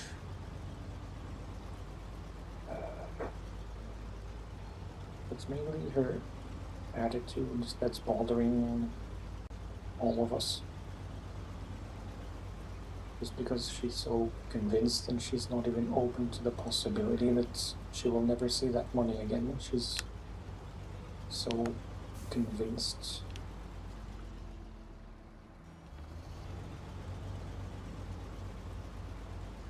Which is honestly not easy to deal with.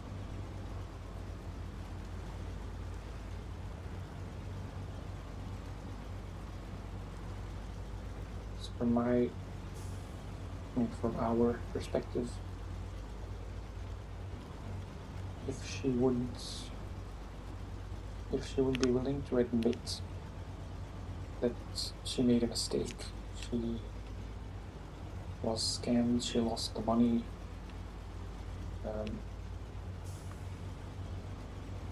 then it would be a very different situation, and we wouldn't, it would be an easier choice to help her out. But now it's mostly because she chooses to believe a stranger essentially over us. It's just, it doesn't help at all. That's the detail I think I forgot to mention, is that she doesn't even know all that much about this person. She doesn't know his last name. She doesn't know for sure where he lives, except supposedly in Chicago.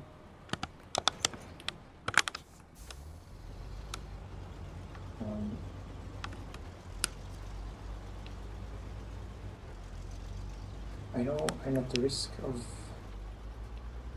not coming across as a very good person, because I don't want to help my own mother financially. We do have some money to spare, but look, we're still paying double rent for the apartment and for the house until the end of September. We have had to spend a lot of money on the apartment, in the process of buying it. Also, some improvements we want to / need to do.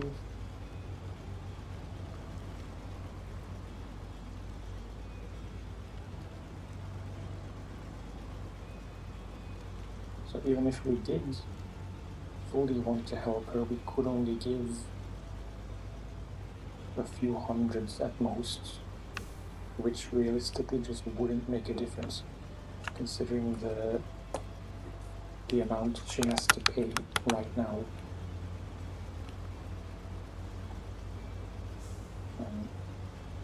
So yeah, it's been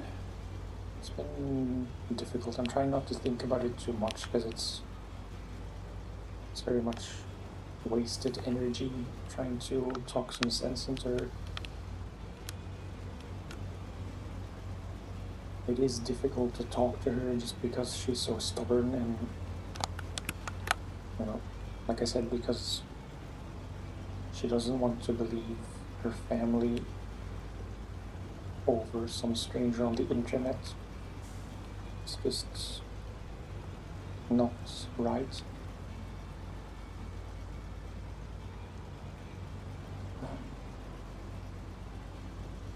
And then the last development in the story is that she contacted my father.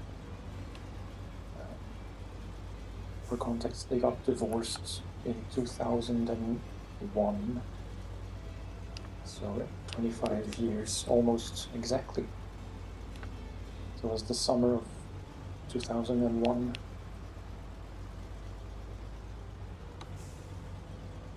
It was not a nice divorce. I'm not going to go into the details of that because it's not really relevant.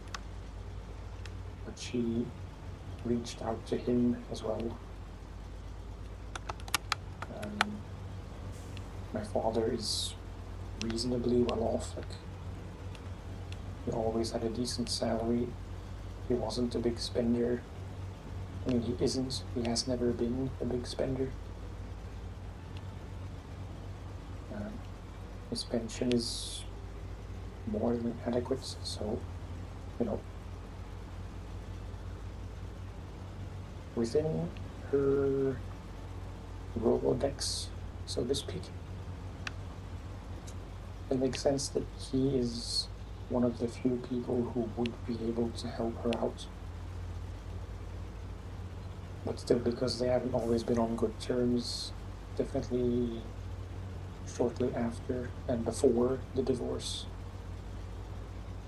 you know, it's not like they were amicable at all. They were tolerant. They were never fighting in public, but, you know, it's a very distant relationship, to put it as succinctly as I can.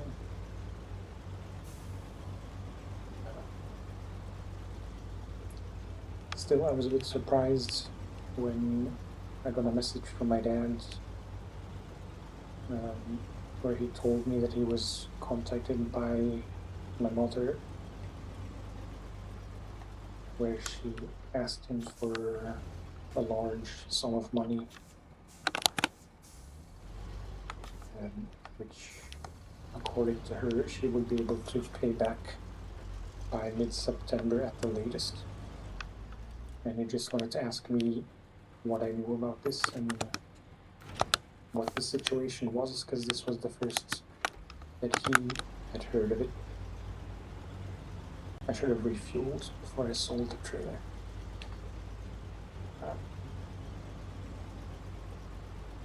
So, yeah, I explained the whole story.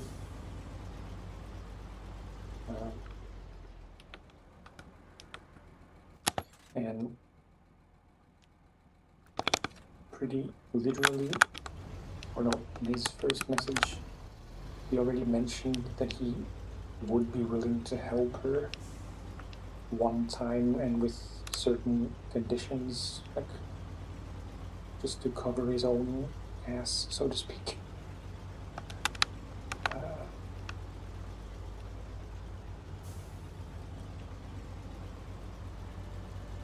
But I pretty literally advised him not to lend her money.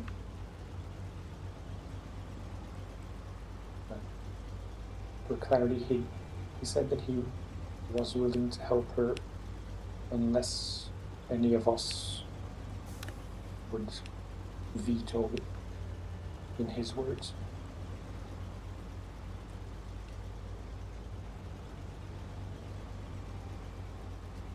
I was the first to reply, and I said that I wouldn't lend her any money if I were him. Like, I can't veto. I want her problems to be solved. And it's really nice of him to even offer. I mean, not so much offer, but that he would be willing to do it, because none of us want to do it. So I just told him, I think I literally told him that I can't fully agree to it because it's not right that the money that he would lend her would also be gone. Because he would lend her money, she would use it to pay off the most pressing debts. And then she would never get her money back from the scammer, so she wouldn't be able to pay my dad's back, except in very, very small increments over the course of several years at best, because he doesn't have much to spare to begin with. Yeah, so I apologize. This is I'm not talking about the game as much as I probably should. There isn't that much to talk about anyway. But still, I was wondering if I should tell this whole story. I hope it's not a problem that I did. I don't know if it's too personal or whatever.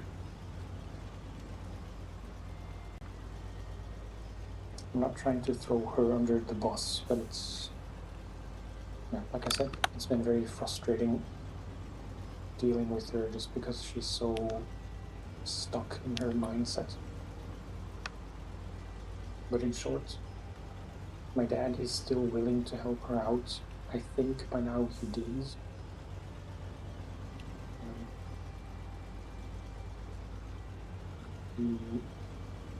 His initial offer was to pay back or to lend her half of what she would need for the outstanding payments.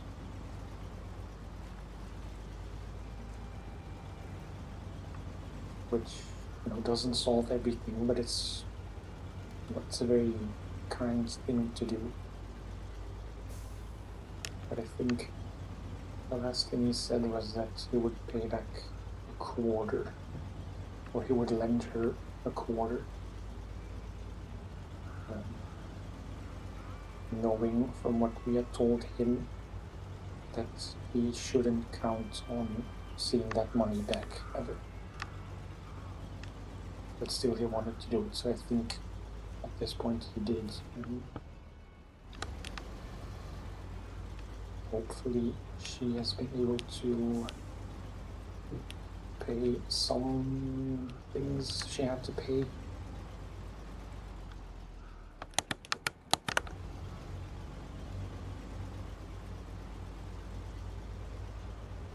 Yeah, that's the most, that's as far as it goes. There will be a follow-up at the latest in mid-September when she will realize that the person she had been talking to was lying all along, and she will never see the money back that she indirectly gave him.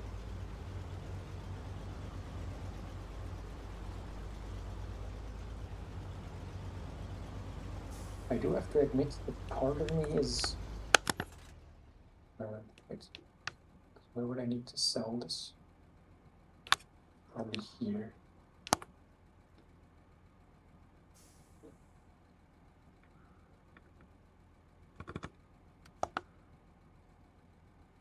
That's that one, and those two with the 316. Yeah, okay.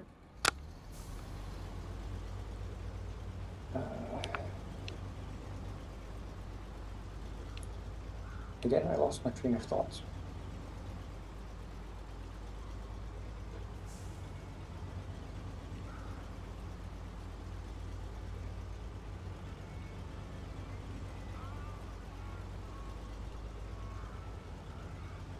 Very much lost my train of thought. Alright, let's see. Mid-September she will not get her money back. Hopefully then she will realize that she's never gonna get it back. And she will finally admit that she was wrong. It's not even about being right or wrong at this point, it's just, she should understand as soon as possible that she was scammed.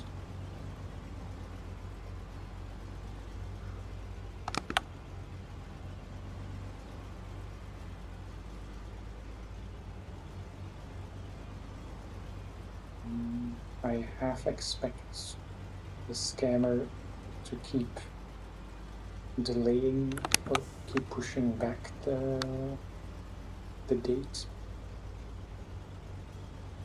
So, by the time that 15th of September will be upon us,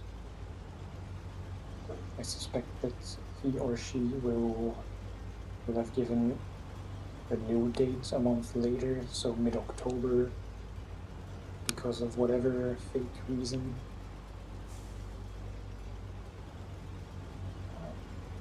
I'll have to see. Yeah, but I was saying that it's like the thought has occurred to me a few times by now that the possibility, however remote, that she could be right and she will get the money back, but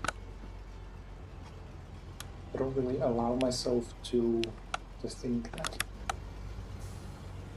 It's getting a bit dark in the room. I apologize.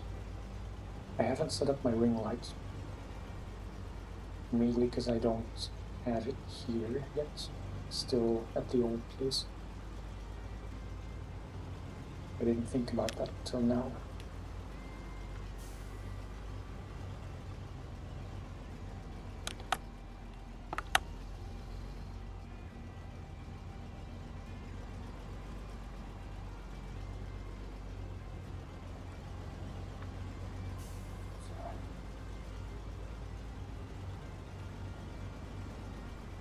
My dad is very much a saint. I didn't even expect him to want to do it, but I never saw the message that she sent him. Apparently it was very long, that's all I know.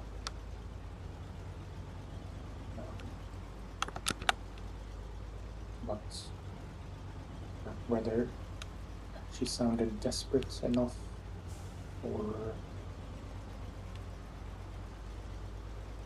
not to say that my dad was ever a bad person who wouldn't help out someone in need. It's just with the divorce and everything,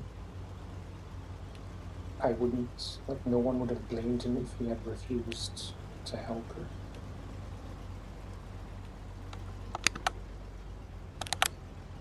So it's just,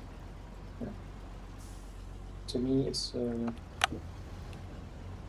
reinforcement of the idea that he's genuinely a good person, and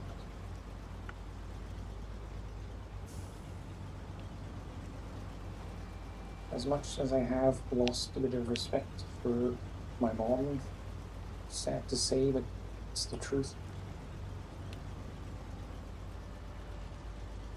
It compensates a little bit for the respect that the added respect that I have for my dad. But now, she is also not a bad person, just extremely gullible.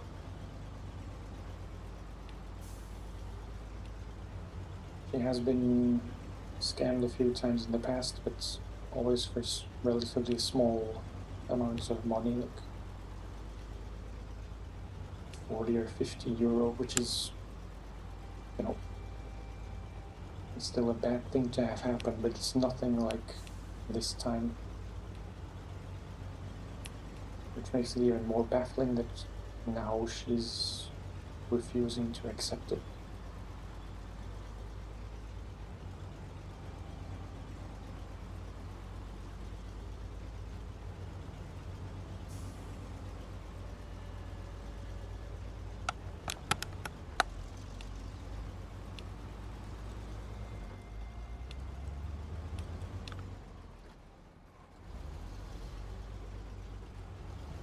She is, well, like I said, she used to be pretty tech savvy. I mean, she worked on a computer all day, which doesn't say much, I suppose.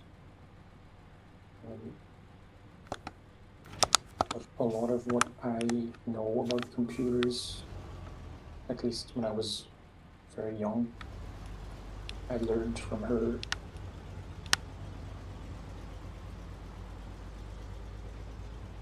But over the years, just, I'm sure it's old age to some extent.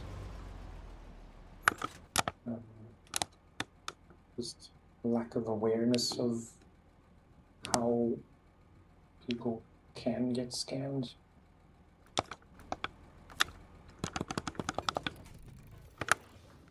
I need this guy.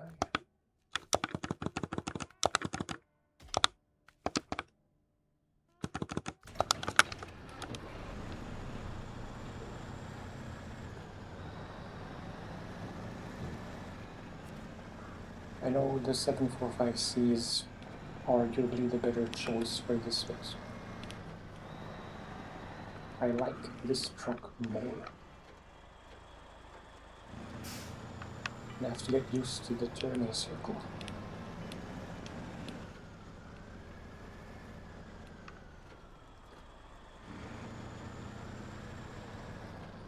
I didn't check my bank balance. We should have maybe 40 or 50,000 more than we did before. Because that one medium log trailer was around 14K. Right, but I'm selling at half price, so it's probably less than I thought. So that was 7, and then a bunch of trailers for 2 to 3K. So maybe more like 20 to 30 that we accumulated from selling these trailers.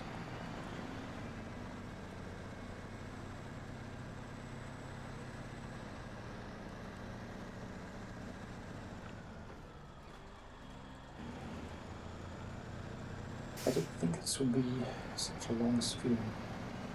I was expecting 2 hours or less. But just want to make sure, because there are 2 more here. Mountain River is done. White Valley is done. And Pedro Bay is done. So yeah, just 2 more to go.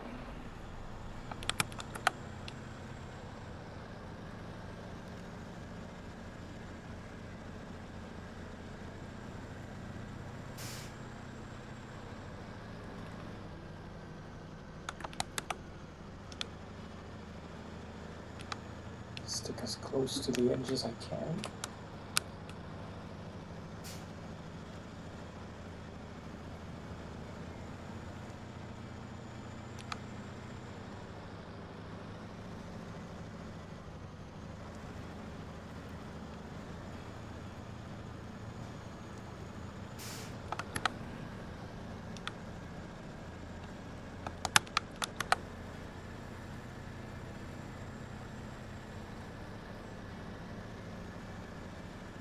I don't know how to finish the story because it's not technically finished yet. I hope I didn't depict my mom as a bad person or anything. Just like I said, she's just on some fronts. She's also not a dumb person, but she's very, very internet naive.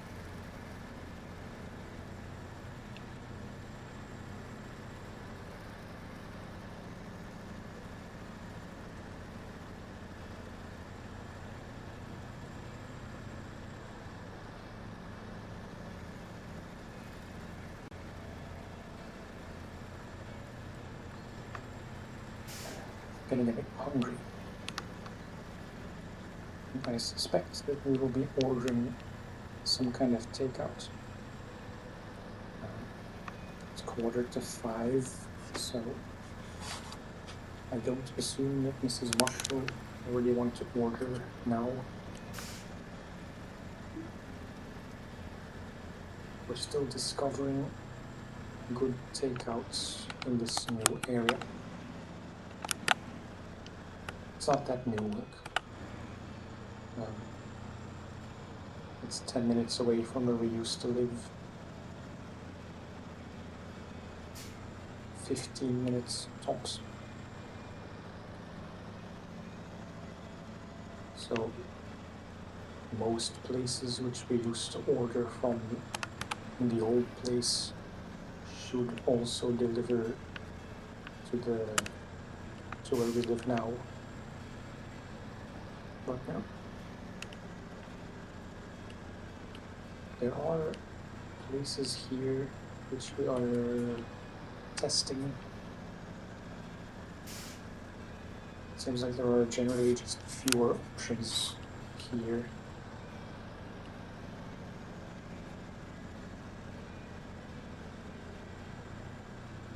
Especially in terms of kebab.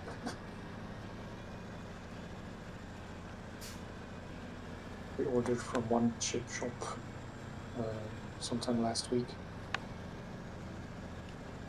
It was fine. It was not nearly as good as our regular place in the former residence.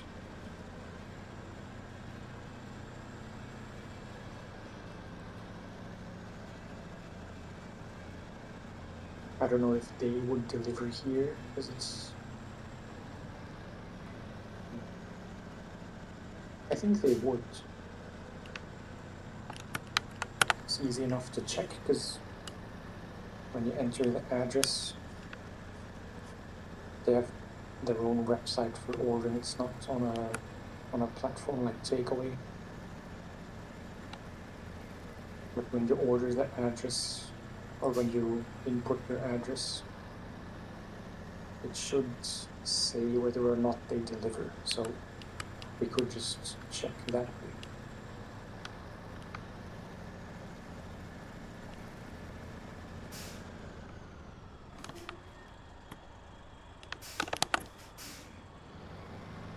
I just started thinking, I have more than a few t-shirts which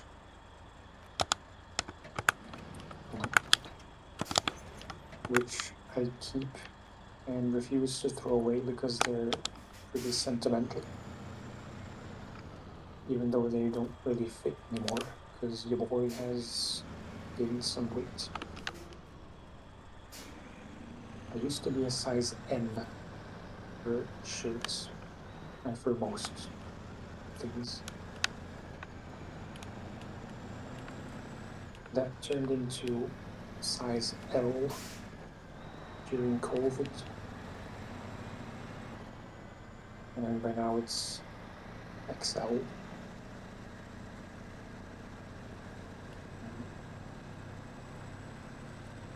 I'm not saying this for some kind of, what's the word, to console myself. There was, with less than a year or so, where I used to work out quite a bit last year. So some of the lateral expansion, so to speak, it's maybe the nicest way to put it. But yeah, some of the gain in width is due to that. I'm just not necessarily getting fatter, but just getting a bit broader.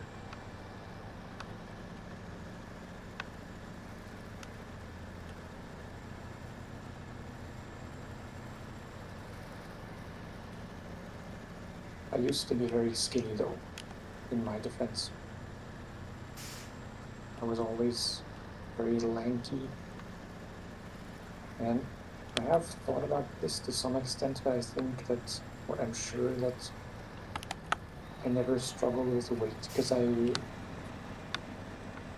did a lot of indirect physical activity. I still don't drive. I never had a license.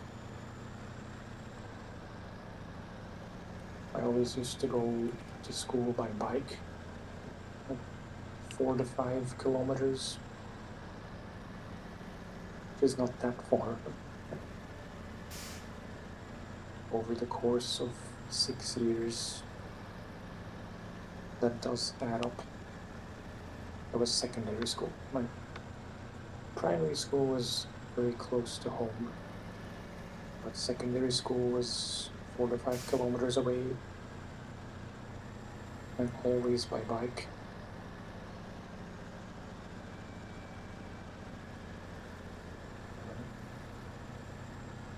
During college / university, whatever you call it, The first year was also in the same city as my secondary school, so pretty much the same distance.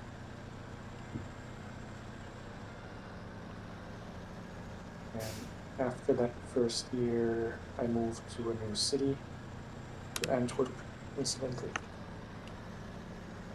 And I used to do everything on foot, as in the walks to and from the train station, or more accurately, within Antwerp. At least the first few years, I never took the bus or the tram because I was scared to do so. Hey dude, how are you? Nice to see you. I know it's been quite a while.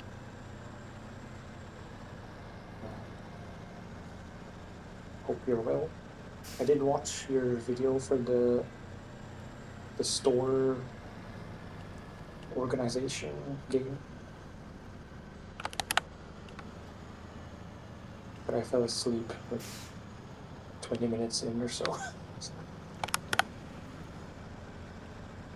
I would like to see the end at least once.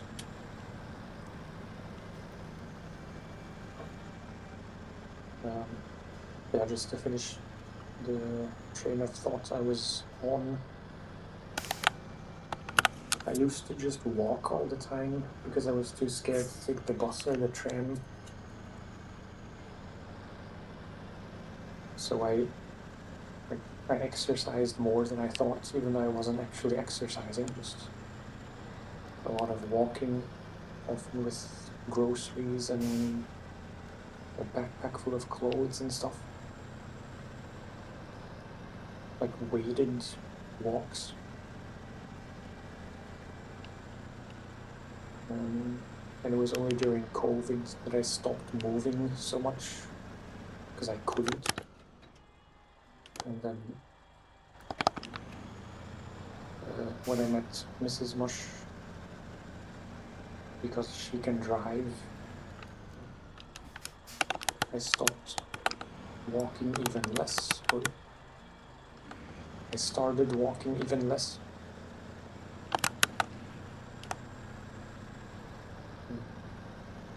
No.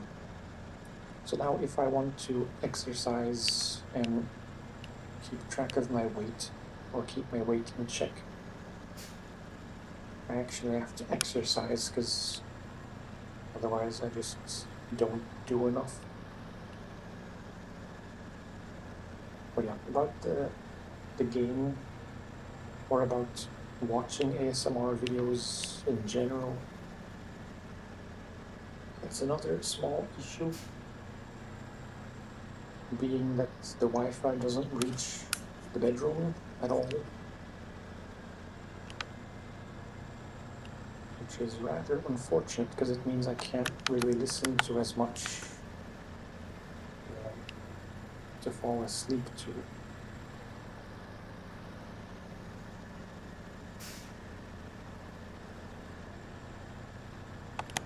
And I have been considering getting a payment plan for my phone instead of using prepaid cards like it's the 90s. It's just what I'm used to. I top up for 15 euros, not even every month, just 15 euros gets me 4 gigs of data, which normally lasts me, the full month until it runs out, or until it expires, I should say.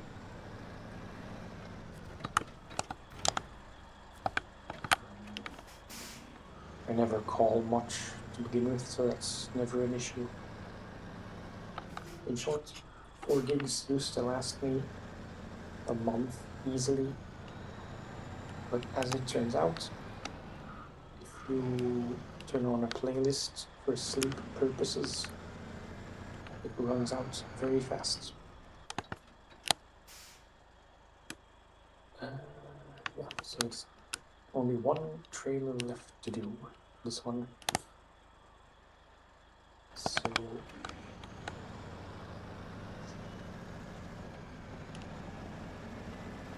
yeah, just through here, straight ahead. I have apologized a few times for the audio quality of my mic. I knew it was pretty bad when we were moving in because it was just an empty room. Drifting in a P16.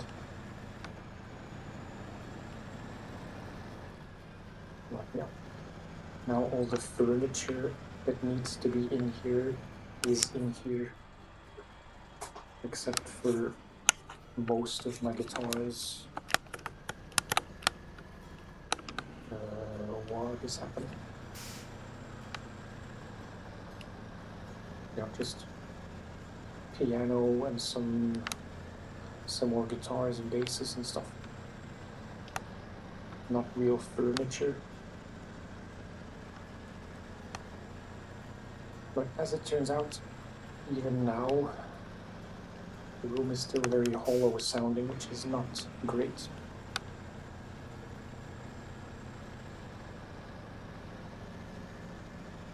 We do still have curtains in the old place, which I could just hang on the wall here to dampen everything and get rid of all the reflections and such. I don't really know how bad it is for you, but and as far as I'm hearing myself, it's far from ideal. So I hope for you it's at least a bit better.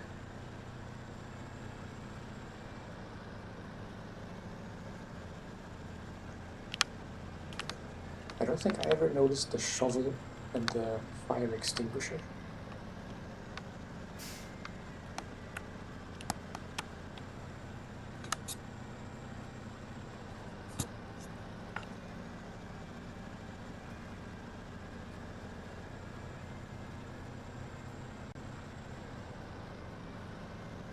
This will very much be the last thing I do.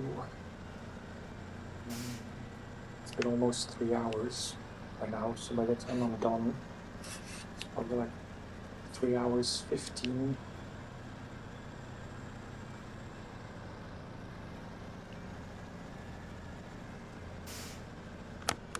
I am gonna have to go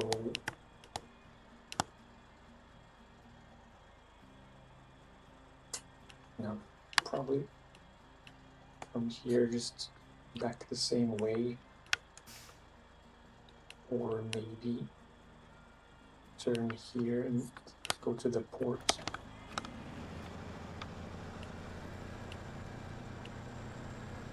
A bit muffled, yeah. That's what I suspected. It's just the reverb in the room. Like, even to myself, I sound very hollow and, I don't sound good to myself. So hopefully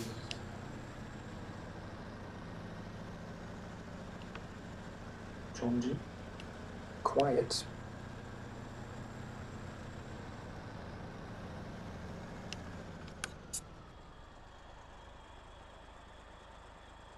I'd understand if it were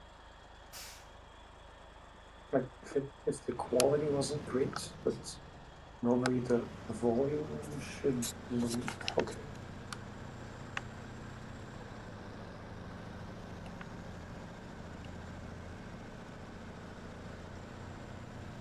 In short, I've been talking for the better part of 3 hours, and maybe you won't be able to have understood most of it.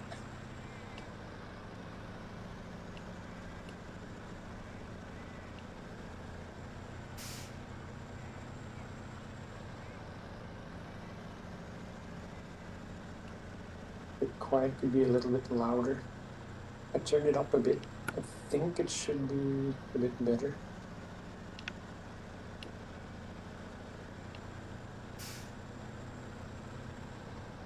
I don't know enough about how acoustics work, but I'd say if I put some fabrics on the wall straight in front of me behind the monitor, that should already absorb some of the reflections. And I didn't finish a train of thought. I just realized, because I was saying I have shirts, just t-shirts, which I have kept for sentimental reasons, even though they don't really fit anymore.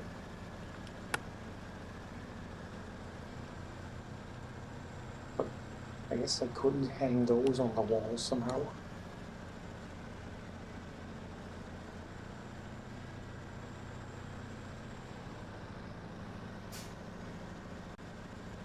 Yeah. It is a magnificent beast. I really have to remember to make a screenshot because I forgot to do it earlier. But when we have the trailer hitched on the way back to the trailer store, I should pause to make a screenshot.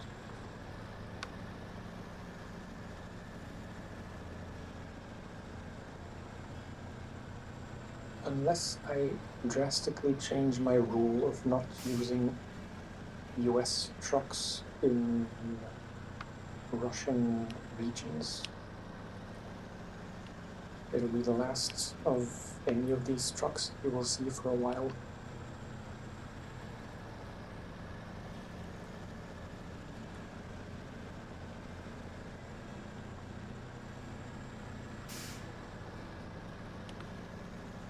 On the plus side, you will see some of the Russian trucks finally, which I haven't used so far.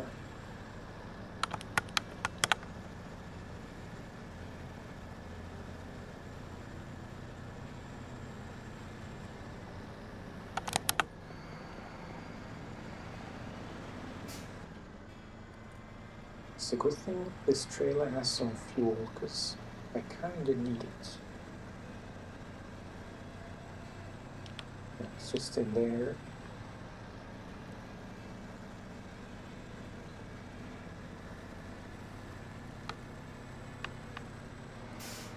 Of course, we will pass by the fuel station again, but especially with this trailer, I'm not sure if that's gonna be as easy as I think.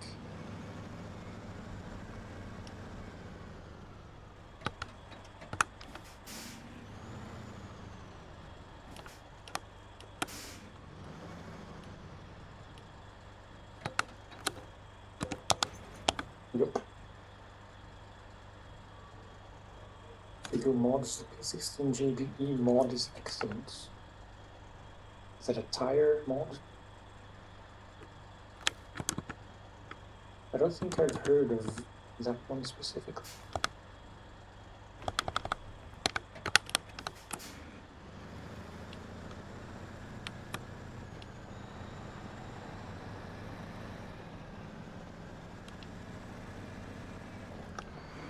But yeah, I've never tried any mods. I'm not saying I never will, but I don't have problems with the vanilla game, so I'm a bit hesitant to start messing with it because I know you never get just a few mods. It's either none. It came out weird. It's either none of them or all of them.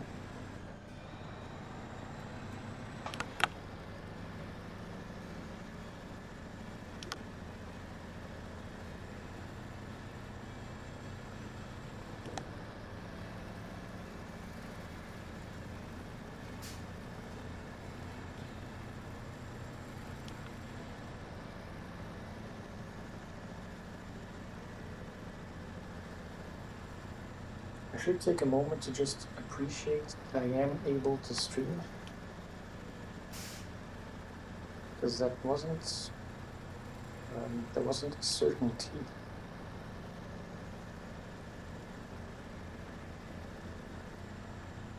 for clarification, if anyone missed the whole ramble about moving, my wife and I moved 2 weeks ago. In the old place, we had fiber internet. Here we just have copper from the phone lines.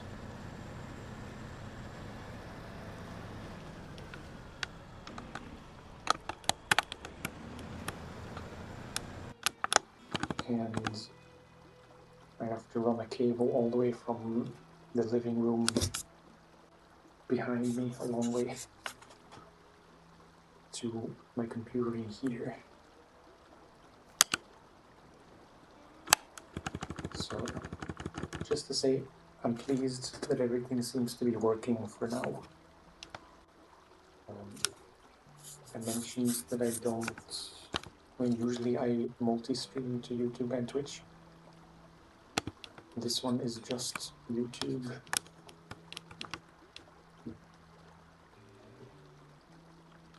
But I guess I can try making the next stream a multi-stream and see if that works just as well, if there are issues there. But in that case, I probably won't stream SnowRunner because I'd rather not lose any kind of continuity.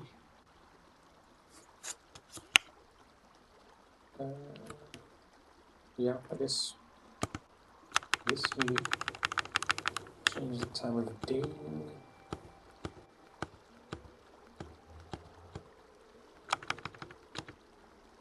None of this is much better.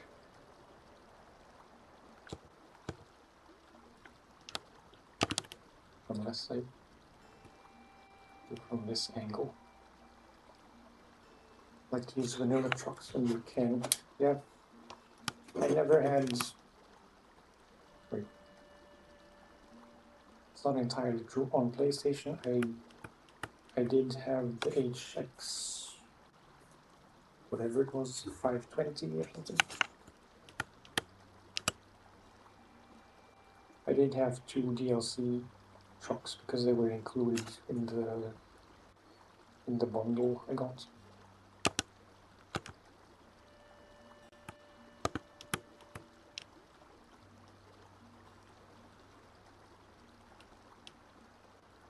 Doesn't matter much. It's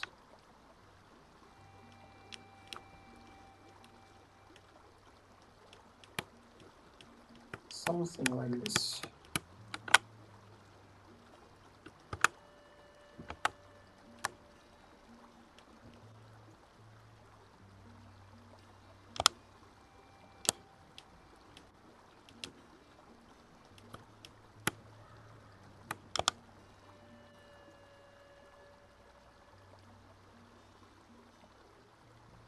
Quiet sound was my fault. iPad volume was turned down for sound. Well,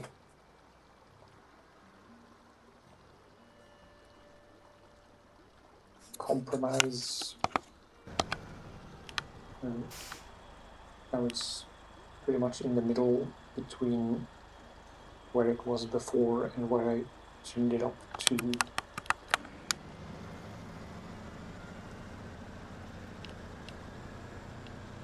I should just keep track of the meters, because if I talk like this, I also don't want to turn up too much, because with all the filters I have running, if there are sounds, like unexpected sounds in the background, I'm having difficulty focusing. If there are louder sounds in the background, then they will be extra loud, which I don't want, obviously. I don't know why I turned it here, because I don't need to refuel it.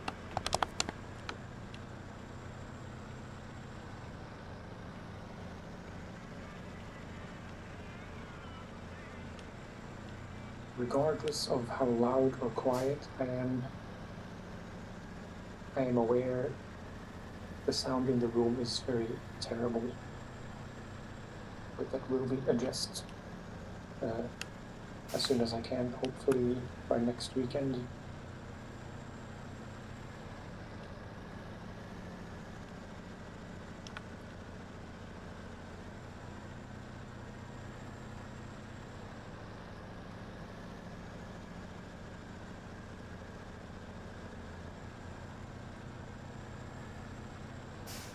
Really, it's just a matter of having more fabrics in the room somehow. It's like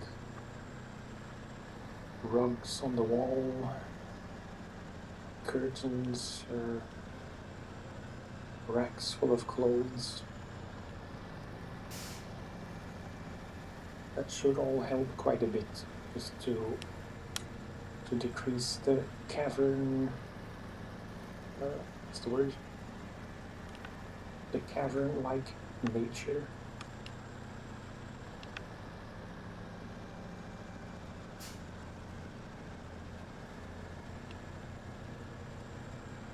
I guess in the old place, a benefit that I never really considered to be a benefit was the fact that we had a bed. Like, my desk was in our bedroom, and just having the big bed in the room most likely helped a lot with the acoustics. And like I said before, the fact that it was more of a triangular shaped room, because it was under the roof. This is also kind of under the roof, but not really. So it's more of a box than a pyramid.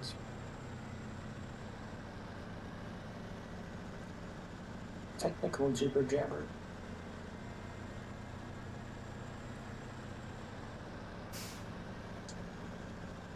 In time, this should be a much nicer room to just record in, because I can be here whenever I want.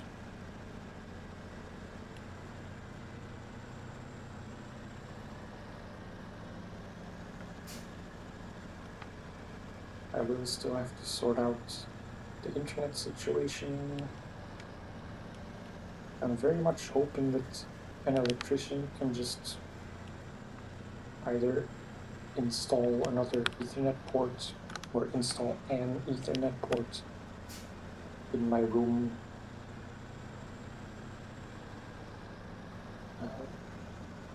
I don't know how it would work technically, but that I could go from the modem in the living room through the walls to a port in my room. So there's not a 30-meter cable running all the way across the apartment.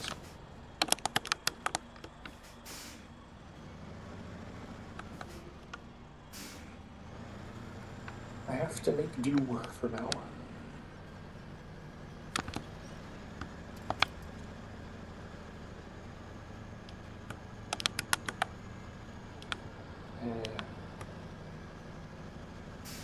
Yeah. Ice is not 316's best friend.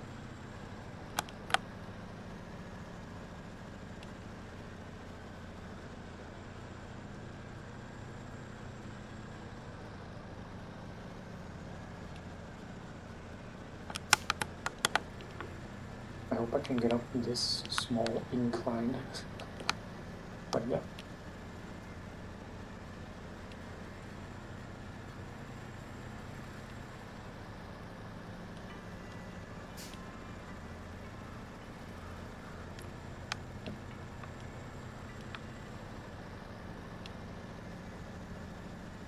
So,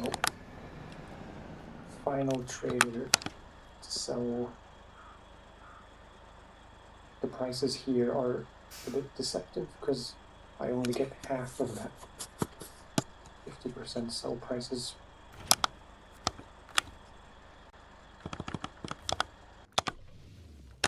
This would cover everything. And retain everything.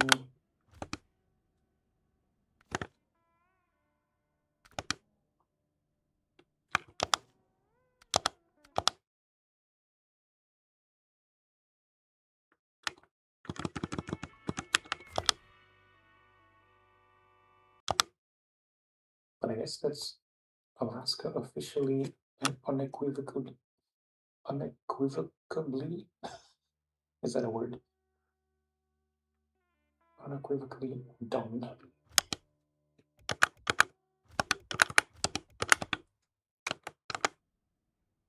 We already had 100% from last time. It was just the trailers to do today.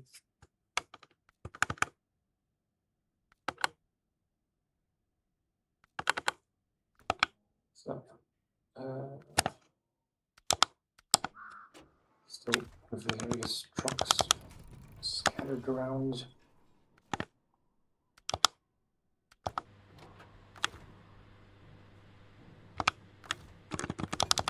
I'm thinking if I should sell any add-ons.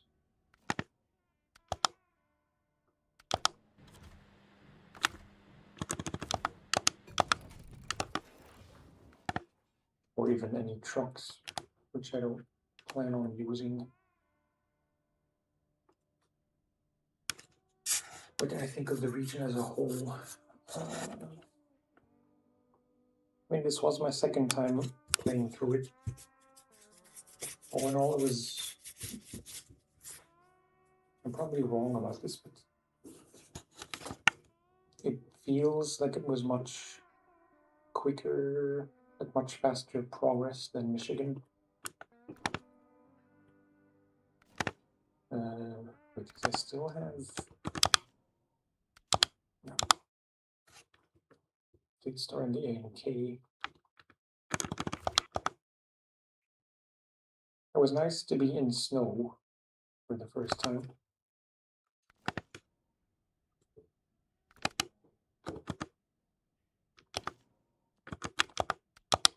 I don't really know how to answer the question comprehensively. Because Alaska was a very fun map the first time, because it's the first time you get to drive through snow and ice.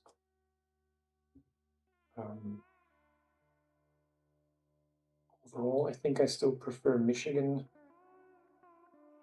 Maybe that's more nostalgia than anything else.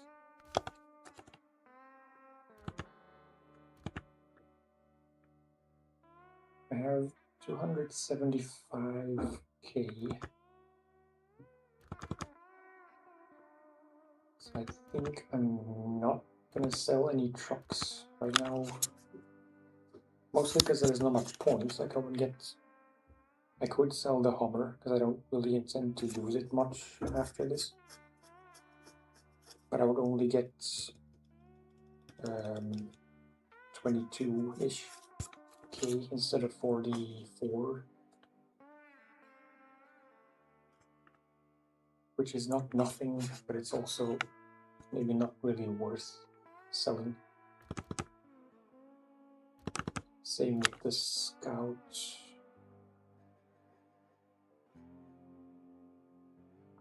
I did sell the Chevy quite a while ago. Where the Lodestar will be the main Scout in American regions.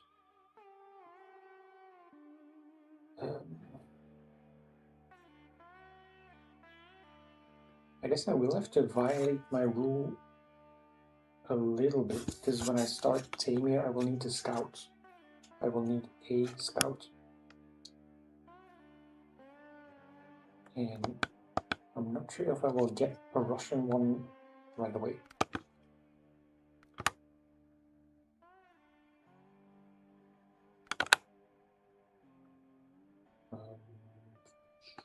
What am I trying to do? Just making double sure that I didn't miss anything. This is empty. Yeah. Yeah. Yeah. All trucks are recovered and retained.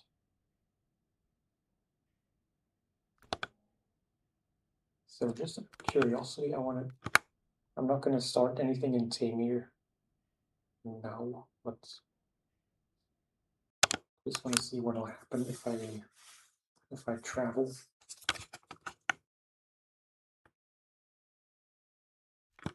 if anything will become available miraculously.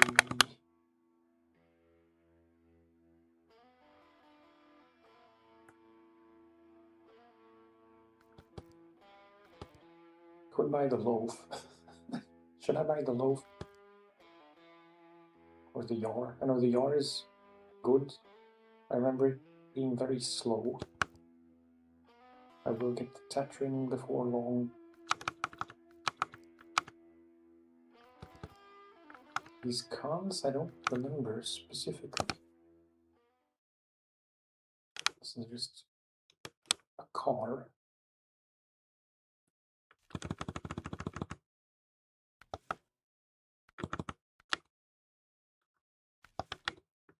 I think I should buy the loaf. You are very good. Yeah, I remember using it quite a bit in my first playthrough. It is the obvious choice, but I think it's safe to say that objectively it's better than the loaf.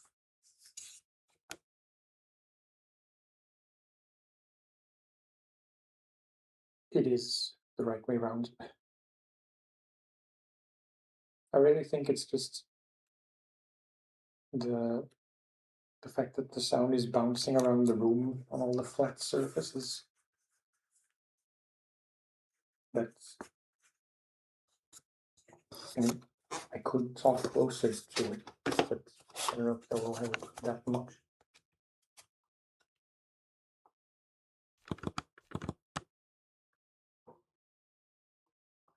I can't afford both.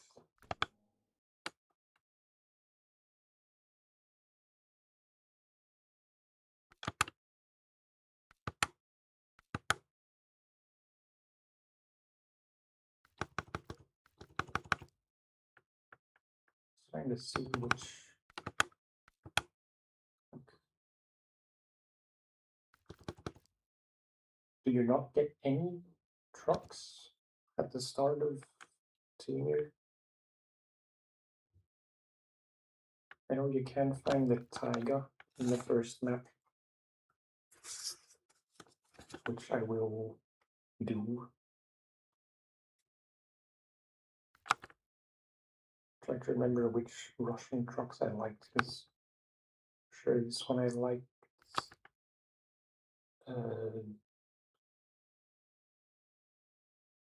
This is not.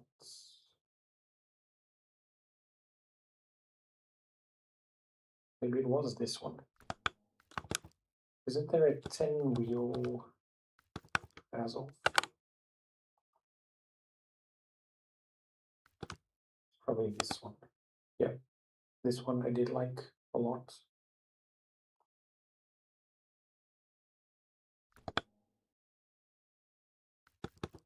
The Kolobs I never used that much from memory because there was never much need. This one I tried and didn't really like. The boar. The Dan was pretty good.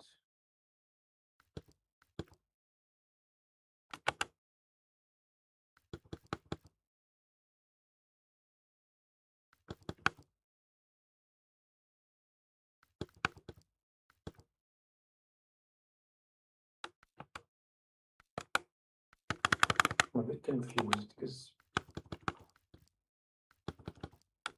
where are all the Vorons?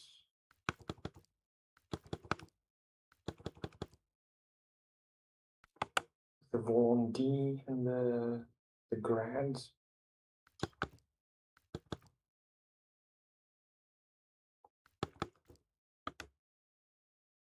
Are they just not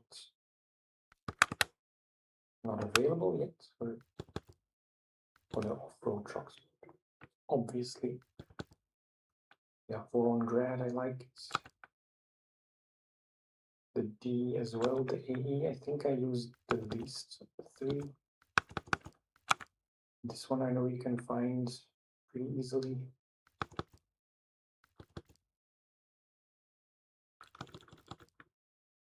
Yeah, I'm gonna have to see. I'm not gonna start any missions now. So I have to check if there's anything to start with, but I guess either I would have to buy a truck right away, like the Voron and the Yar and or Loaf. What would you do?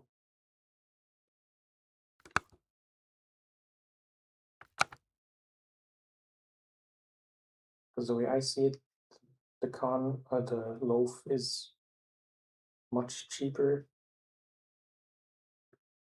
long term. I don't think I will use the Yar that much after I get the Tetrin.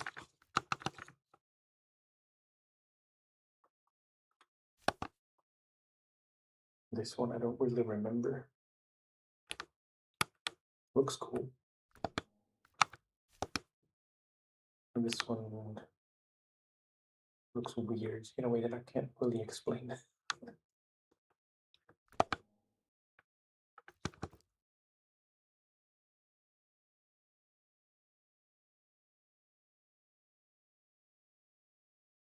Let's just buy this.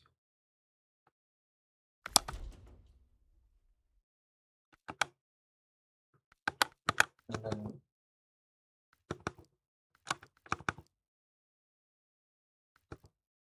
should I buy the Grands or should I try to find the Tiger?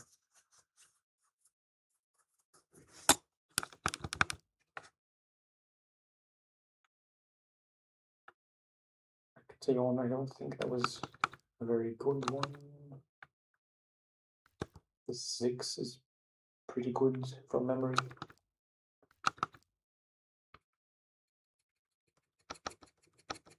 Yeah, you are correct.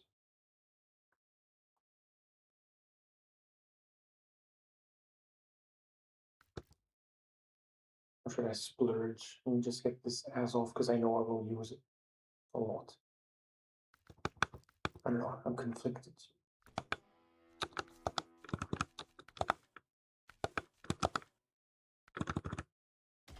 SnowRunner gearbox.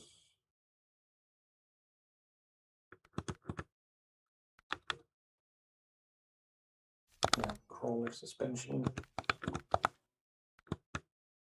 In a way, it seems a bit unfair that you can get the crawler suspension right away, but not the raised suspension, because the crawler is, in my experience, better than the raised. And I want to say these tires. I don't know, off-road or mods. Off-road. Autonomous winch.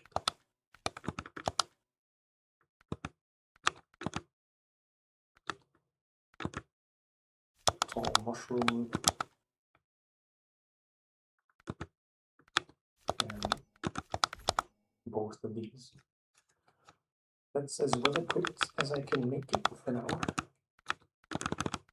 We will get engine upgrades soonish, I hope. It's pretty terrible right now. Anyway, I'd say that's gonna do it.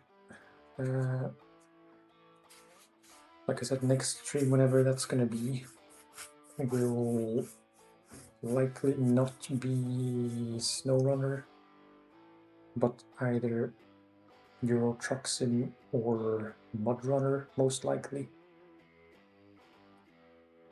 Or maybe just something random, because I mostly just want to see if it's possible to stream to YouTube and Twitch at the same time with my rather crappy internet. That was not a problem before, but now it might be, so I just want to make sure.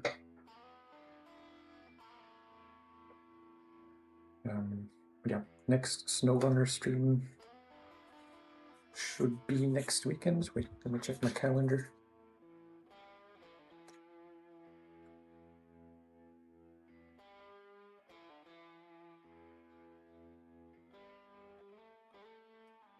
Come on.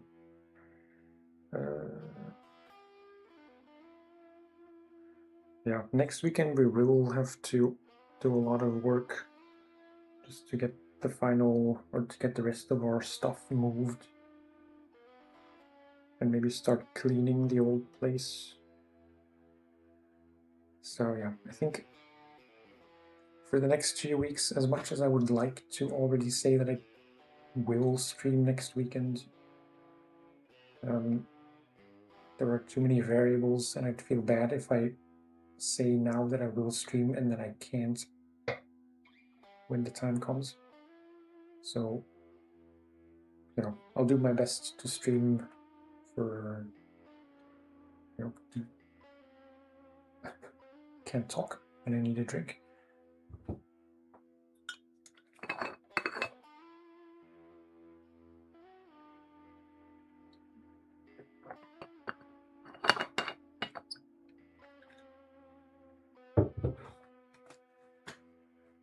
I will do my best to do at least one stream of 2 to 3 hours.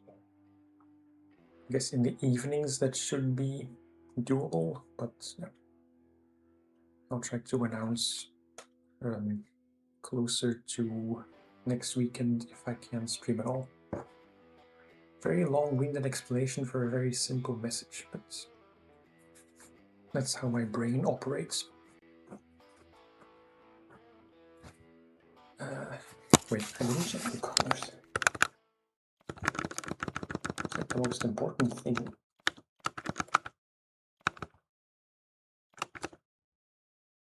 Quite like the blue. Also quite like the green.